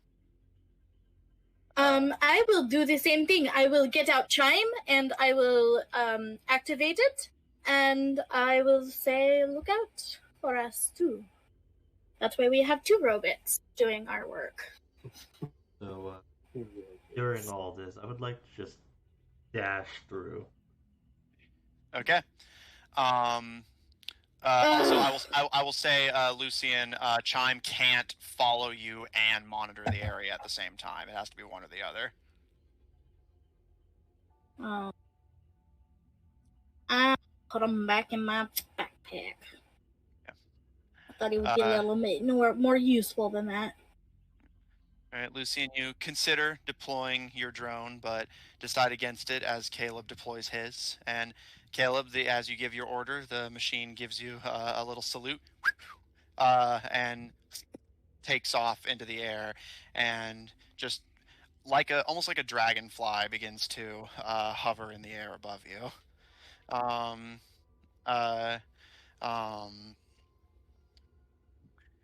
and Gil, as you're like trying to cut down another swath, and like a few of the stalks are being stubborn about it, you hear a rustle in the brush and see Zephyr dash past you and just like working and cleaving his way, not cleaving in the literal sense, more like just with his bare hands, like forcing his way through the brush. And you can see this, it's not as insanely fast as Zephyr typically goes. You estimate that like you actually probably could go faster than he's currently going if you were on flat ground, but he is making his way through pretty quickly, and kind of begins to scurry through the tall wheat field ahead of you.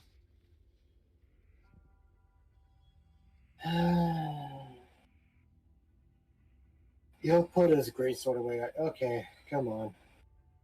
This is taking too much. Sorry, man.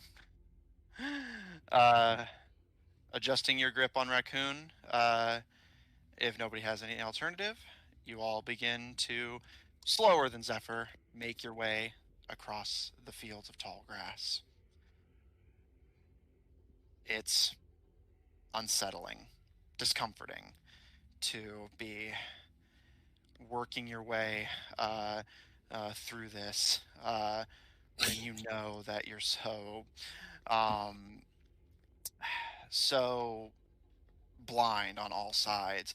Caleb, in particular, you often find yourself almost losing sight of the others and only reuniting with them through hearing their movements through the brush. And a part of your instinctual mind almost is like terrified that like the rustling you're following is something else and not Caro or Lucian ahead of you. Garrow kind of complains and groans as they're forced to almost swim through the sea of wheat. Actually, Garo would be very comfortable in this. Oh no, They are Garrow can do it. They're complaining just to be a brat. Yeah. Garo gives him some head scratches to comfort him. And Garrow rubs their head into your hand, although they kind of wince and like growl as you see the baby Suchomimus claw their way up Garrow's leg to just perch on their back as they seem literally physically incapable of moving through this. Aww. Are you okay, Garo? Bless. I'm sorry. Garrow kind of shakes their head and gives a chuff before continuing to swim alongside you. Yeah. Whim. She pets the Suchomimus as well. Which opens its jaws and gives an excited as you do. Is this we're going to be named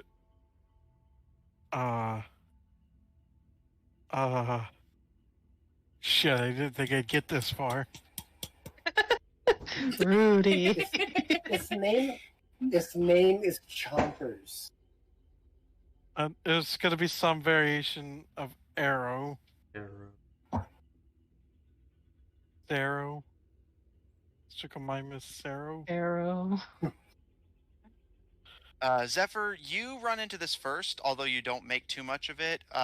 This would probably be more remarkable to the others, although Zephyr, you do see it first if you want to do something specific with the knowledge. Mm-hmm. As you're making your way across, you actually like skid to a halt as you find running water at your feet.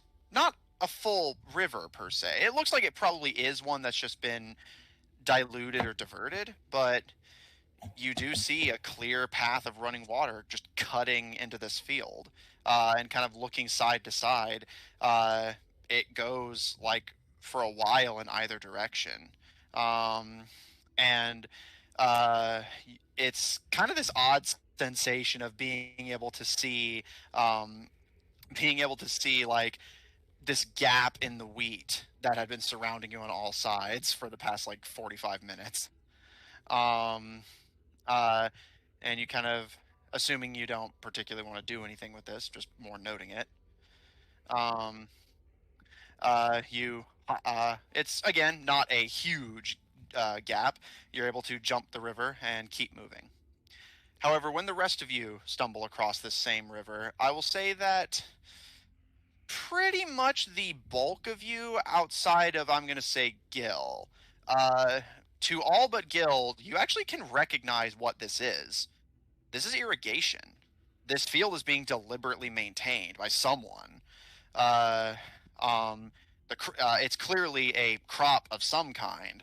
And looking down, the river has intentionally or otherwise been deliberately like engineered to run through this field, or perhaps the field was planted to surround it. But given how small the pathway is, you doubt that it's a mere coincidence, as it looks like this was likely either irrigated or simply like funneled over time to make the path of the water smaller. But with how This appears to be like a farm. And he's like looking to that lady who apparently knows the place or something. she kind of tilts her head and like scratches it a little bit, and I I've passed through here before. I didn't know this was farmland, but I suppose it does make sense. She nods to the rest of you. It's possible, I suppose, that perhaps this is farmland that is simply abandoned and left to grow uh, whenever the predatory dragons are in mating season, and the farmer will return for their crop once mating season has passed. I know that they do hire adventurers and mercenaries in the cities. I imagine to go all the way out here to make sure a simple shipment of wheat goes well would justify a lot of those contracts. But I didn't think they did farming this far south. Well, so Kayla was going to ask the question. Go for it. How does how do you what is the sun down here? She kind of tilts her head for a second, almost like she doesn't quite understand the question before she like realizes what you're saying and gives a nod and a chuckle. Oh, I see. You're wondering about that. And she nods up to the sky, which is getting close to like early afternoon now. Um, it's magic. They have mages down here who create artificial weather. It'd be really bad if something happened to those mages. Indeed, it would. Although, with how much of the population are dark elves, I imagine that they would be happy at the very least. They weren't the ones that started this, of course. It was simply a tradition that the original Saurians maintained, and if you want my opinion on the matter, this is something I merely suspect, though I don't have conclusive evidence. I think that President Ergos is simply letting them continue to do it, and will likely make the practice, and she does big air quotes, die out naturally whenever the discontentment of the dark elves in the cities with being bathed in sunlight and all that becomes too great to bear. I was like, the only thing you'd be able to grow down here In without theory, that would be mushrooms.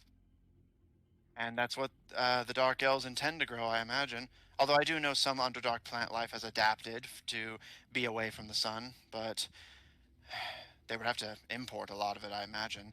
I don't imagine it grows down here naturally, and if it did, and she looks around at the wheat field, it doesn't anymore. Yes, Lucian?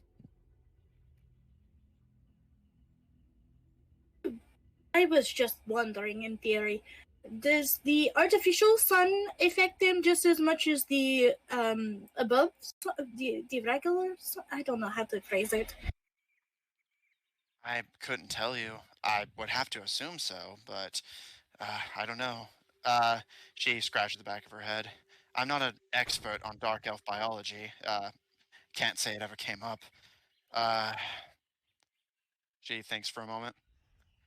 If magical light affects them, then perhaps, but if it has to be truly natural sunlight, then perhaps it doesn't. Although I imagine they still find it very annoying. From what I remember in my studies, my father was very interested in this kind of stuff. You understand? You probably know that. Assume that they would, and she kind of like sits back and thinks. Maybe they would try to engineer it in a way that they could be in the sunlight and it not affect them. Suppose it's possible. And she kind of leans back a bit before giving a mighty leap and crossing the gap of the irrigated river and holding her hand out to help the rest of you across. But that's something you'll have to consult the weather mages about, or the dark elves. I don't think they're going to talk to me. Well, who knows? Worth a shot. And she begins to help those of you who take it. But again, even if you don't, the gap is easy enough to jump.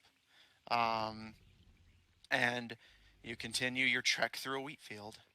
Zephyr, between the party pausing for a conversation and you just going at such a dead sprint, you run and run and run. Your perspective basically a cloud of wheat stalks, only being divided by your like rapidly moving hands. But you manage to pull yourself free from the wheat field and stop at the outskirts of it. I'll say, please tell me he's going around in circles. Zephyr. It's probably just going in a straight line. Well, in fairness, like many people who do wilderness exploration point out, it's legitimately hard to just go in a straight line.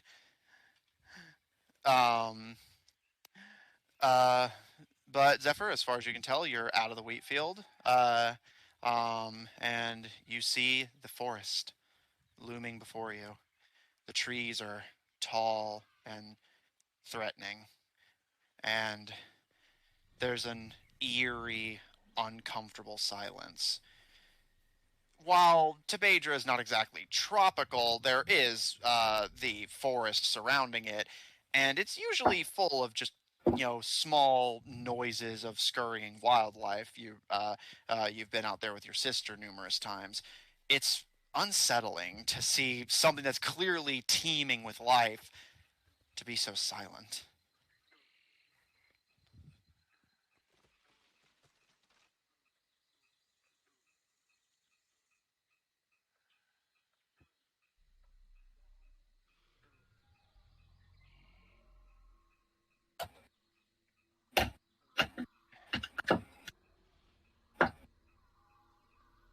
Yes,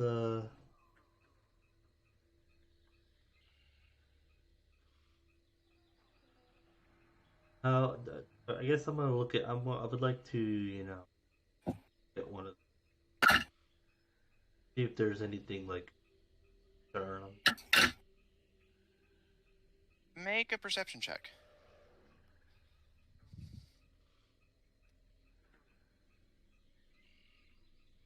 Hip shit. 17. You squint at the surrounding trees, and gazing at. So you're just looking in in the trees and branches for anything that might concern you. Essentially, yeah, just seeing if this tree has pastels or. Okay. Looking at the treetops, you carefully examine. You see tropical drooping plant life, even a few trees that are bearing fruit.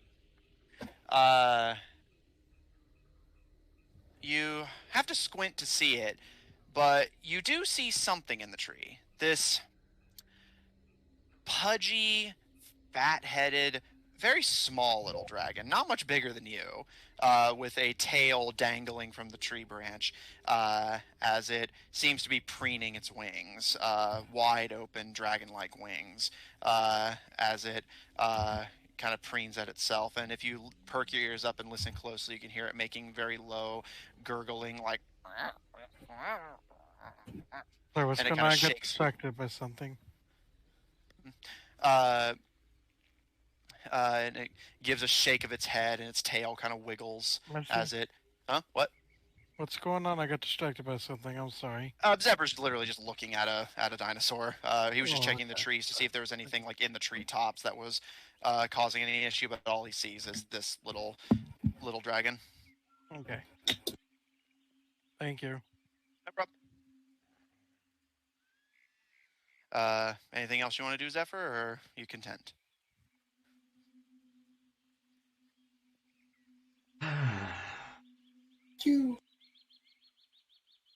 Yes, he'll be on guard, but he'll kind of just sit by a tree near where I guess where he kind of came out. Okay. For the group. Okay. You approach a nearby tree and lean against it, and you actually see the dragon perched on the branch actually like tilt its fat little head down to like look at you and kind of tilt its head to the side and giving a. It doesn't take long, and you see your party one by one begin to burst from the field of wheat. The only indication you had that they were coming is the rustling wheat, the occasional bit of small talk, and Gil's head poking over the field. Uh, one by one, the party begins to emerge from the field of wheat, and all of you, Zephyr included, are just covered in little pale yellow seeds that you can just kind of brush off. And Aurora crosses her arms and looks up at the tall tree, and Zephyr, you look up as you see the little dragon take off with a. It takes off before promptly circling, like heel turning around and taking off into the jungle, sticking to the top of the tree line, it seems, but flying in and out of sight. And as Aurora crosses her arms and looks up, all right, Death Nest Valley. We can't sleep here under any circumstances, but it's not a big stretch of territory. They only patrol so much land. We just have to make our way through, try not to alert anything that we're here, and not rest until we get to the Humming Highlands. How long does it take to get from here? Can we make it? Absolutely, but she pauses. There's no way, unless we sprinted the entire way from morning to dusk, that we're making it through the valley before nightfall. What if we Don't had the full tempt day ahead of us? Zephyr. If we had the full day, then, like I said, we would have to sprint, and we would only just make it. It's a full day's crossing, normally. Well, not getting much done talking about it. Do you think that we should run, or should we just be quick? If we run at this point, we're just going to alert them, and she looks up at the sun. We don't have enough time. Even if we ran now, we wouldn't make it before nightfall. We're just going to have to keep moving. At this point, like I said, running's just going to alert them. Everyone, be quiet. Keep your heads down. And if something happens to me, you all keep going. Gonna walk off.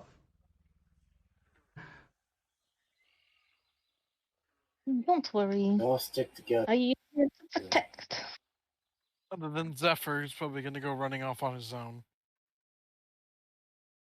And I am here to heal. Of course. Well, Gil's right. We're not getting much done talking about it. Let's get moving. Should we avoid getting into a fight because it may just draw more attention? She glances to you, Caro. You know more about these creatures than I do. What do you think? Guess I'll do a nature check now that we're in the vicinity. Yeah, make me a nature check, and I'll give you advantage since this is more of like a basic animal behavior thing. Again, these creatures are foreign to you, but if we're assuming the same basic principles apply. Yeah. 18. Excuse me. One more time, if you answer. 18. Okay. Again, assuming they behave like regular animals, you would know that in this context, if a carnivore attacks you, it's not even necessarily trying to eat you. You know that carnivores like this typically have designated spots they hunt in. The party can fight, but you know that Caleb is right, that a fight might just draw attention to you more. You would know from your experience and understanding of animals that in this situation, the best thing to do, although individual animal behaviors may vary, is to simply run. As if a predator chases you, it's likely just trying to get you to leave and actually isn't interested in killing you. Uh, um, but you do also know that even in some predators on the surface world, running only makes them angrier. And you don't know these creatures well enough to make that judgment here. So it's a broad statement and a bit of a coin toss, but statistically speaking, you would know the best idea is to just run if a predator is going after you, as it's likely just trying to chase you away, especially seeing as it's mating season and most of these creatures have laid eggs already.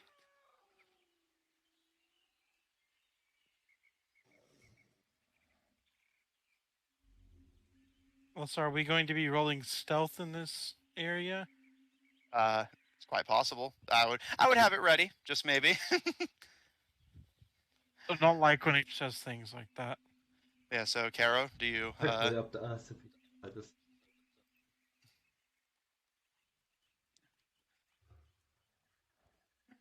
Background. Yeah, no worries. I'll say while Caro answers. Neon, what are you doing?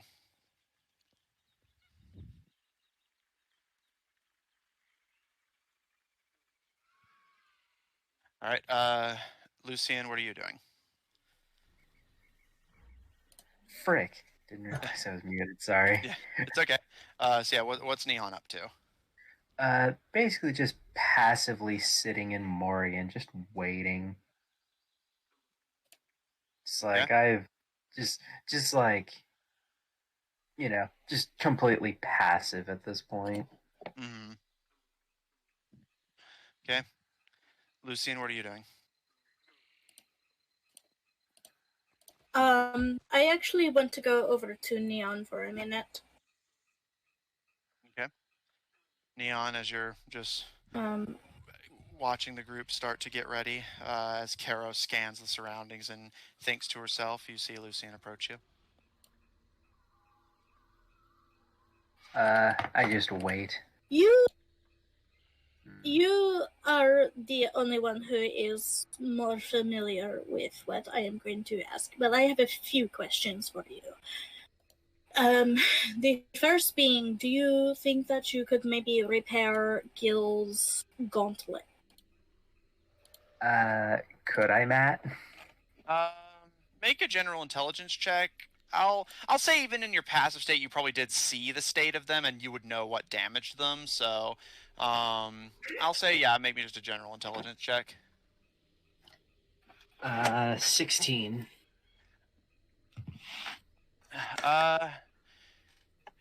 It takes you a minute to think as that fight was a lot for you.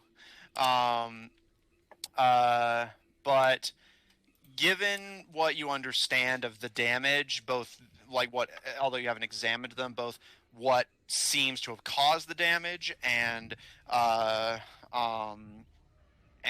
the visual extent of it, you would know that you technically could repair them. You would know as they currently are, they actually pose a risk of potentially harming Gil if he attempts to use them again. As from what you saw, it looks like the energy cell was actually damaged in the blast and is leaking. It can still be used, but there's a chance it'll misfire and potentially harm Gil in the process. You could repair it. However, you know that with all the damage that thing has suffered since you left Edict, repairing it would get it working safely, but you cannot restore the damaged fuel. And by a very rough guesstimate from your familiarity with engineering, you imagine that thing only has at most a few more hits left in it before the fuel gives out entirely with how much has been leaked out. I could, but it needs fuel, so it wouldn't be worth it.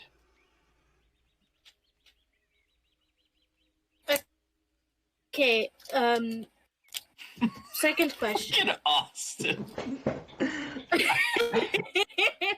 Stop it! That is goose.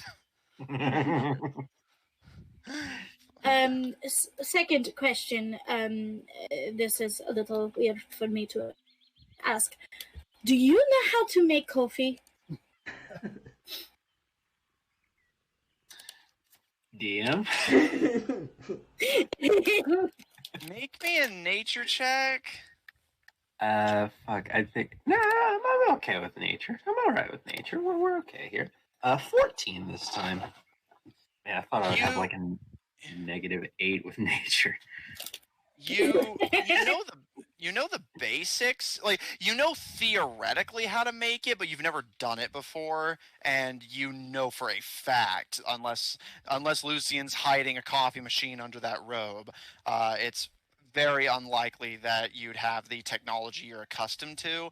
So you think you might be able to in theory, but you've never done it before, and that was when you had the amenities that streamline it that you're used to.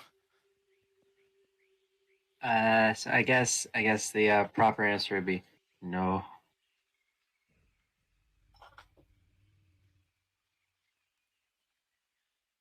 She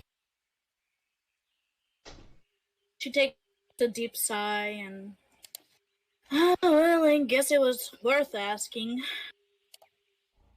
Are you doing okay? Do I look like I'm doing okay? Because if so, I need to make About some how I feel. adjustments. One more time. She says, you look about how I feel. Well, then there's your answer, I guess. Is there anything I can do for you? No. Just don't hesitate to ask, officer. Don't I call am me here that. to help. Sorry. Neon. I'm here. And I know that I am not always the friendly person, but I try to be. But if I am anything, I am a healer. And while I can't heal what's inside of your heart, I can at least listen. I'll try to keep that in mind. Can we get a move on?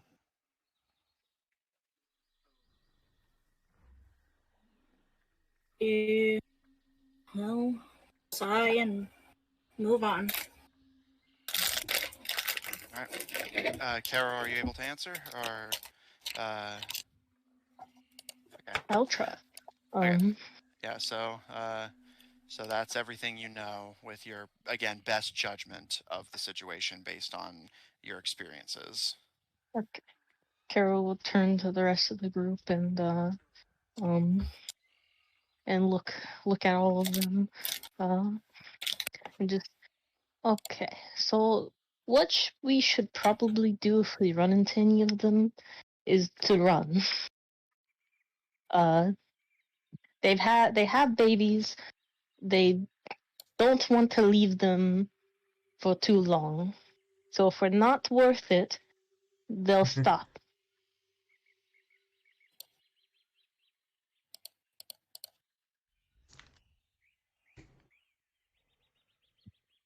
Okay. Okay. Zephyr, Gil, and Caleb, what are the three of you doing before the party proceeds into the jungle, if anything? Caleb is going So- to call down the robot. Right. The small robot returns to you and perches on your palm. Caleb is just like, it's probably best if you're not flying around. You might draw the attention of something. So I'm just going to put you back in the bag unless you want to stay out. The small construct gives a salute and curls up into the small bronze-like ball that it typically maintains its form as. I guess Caleb will maybe, like, does Caleb have pockets? Yeah, you have pockets. It'll just put it in a pocket for now, in case he needs it again soon. Adventure with no pockets, and we're just where do I keep my things? Where do I put everything? All right, Zephyr and Gil, what are the two of you doing?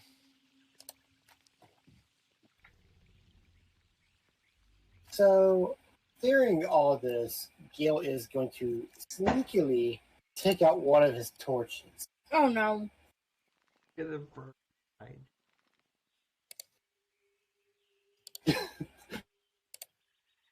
As everyone leaves, he's going to let them get a little bit further ahead, and then he's going to light the torch and throw it into the wheat. First, make me a sleight of hand check to see if you can do this without anyone noticing it. Especially Lucian. 17. Especially Lucian, but Is it like versus passive perception? yeah. Unless you guys are like specifically like monitoring Gil because you think he's So up to some suspicious shit. So what's our passive perception? I have What is everyone's it? pulled up. And plus Yep. your Yeah, the only one who's I'll need is you 17. Neons. My passive is 17. Relax, we'll get there. 15. Okay. Lucian and Zephyr. Zephyr, as you're just kind of impatiently waiting, and Lucian, as you step away from Neon, you see Gil pull a torch from his backpack and start to kind of slide his way away from the group and begin to light it as he approaches the field of wheat, which I will remind that everyone sans Zephyr knows is farmland that someone owns.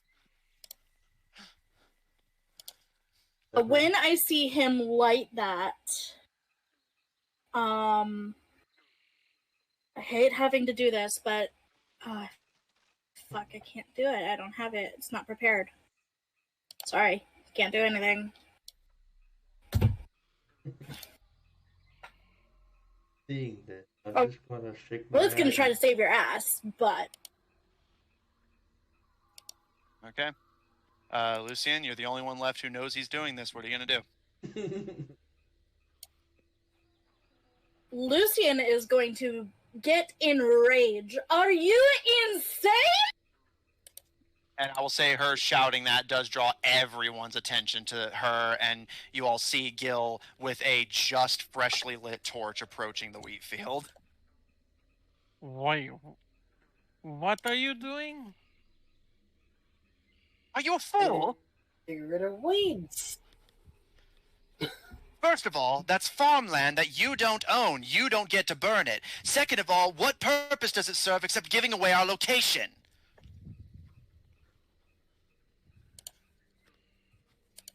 Weeds. No! But he will. What? He will put out the torch. He'll put it out like, okay.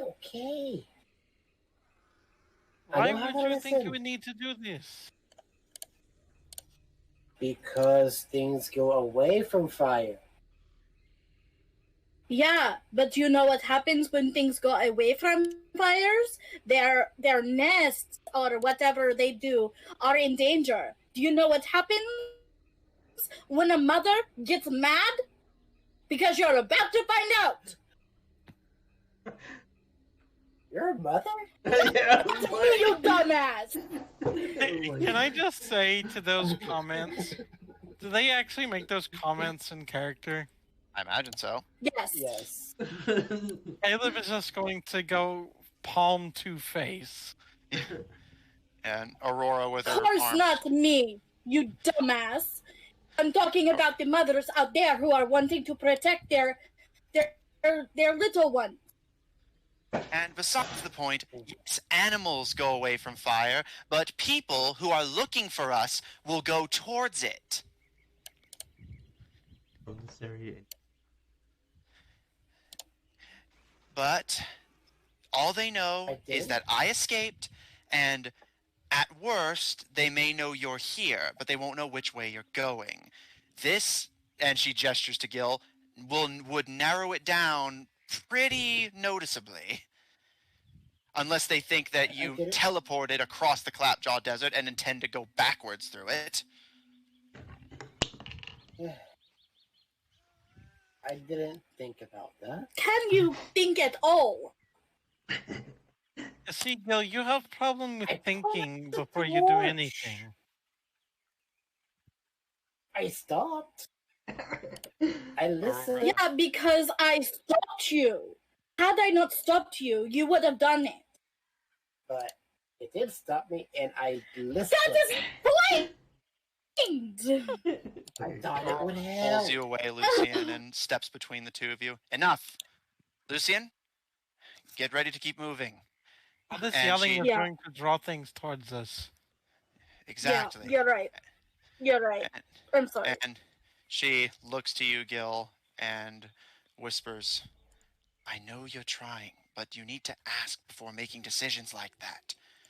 If you had thrown that torch like you had really intended to if she hadn't seen you, then that would have been all of our necks you just exposed. Not to mention, we don't know point. what that fire could have done from there, or how far it could have spread. Or how Let's say- fast. Last I checked, fires out in the middle of nowhere often lead to very bad things. You could have started a fire that nobody could stop. I do not have create water prepared today. So I could not have saved our asses. I'm sorry. It's all right. Think! Lucian, Gil. enough. You're not my mother. She doesn't listen to Gil, but she listens to Lady Blackmon.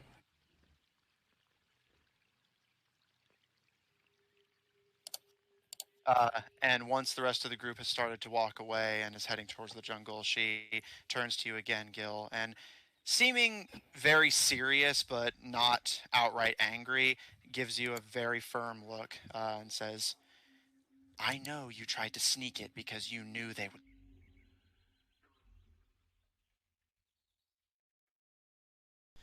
Hello, me again. As I mentioned at the end of the last episode, we had some technical issues with this recording. We lost some of the audio right at the very end. So I'm here to catch you guys up on what you missed. Thankfully, it wasn't too much. All that happened was after being scolded by the other members of the party, Gil eventually did concede their point, although Aurora, in confronting him, admitted that she doesn't intend to be harsh to him and just is looking out for the rest of the party, although she does acknowledge some suspicion given that Gil was going to the effort of concealing the action while claiming ignorance that it wouldn't be a popular decision.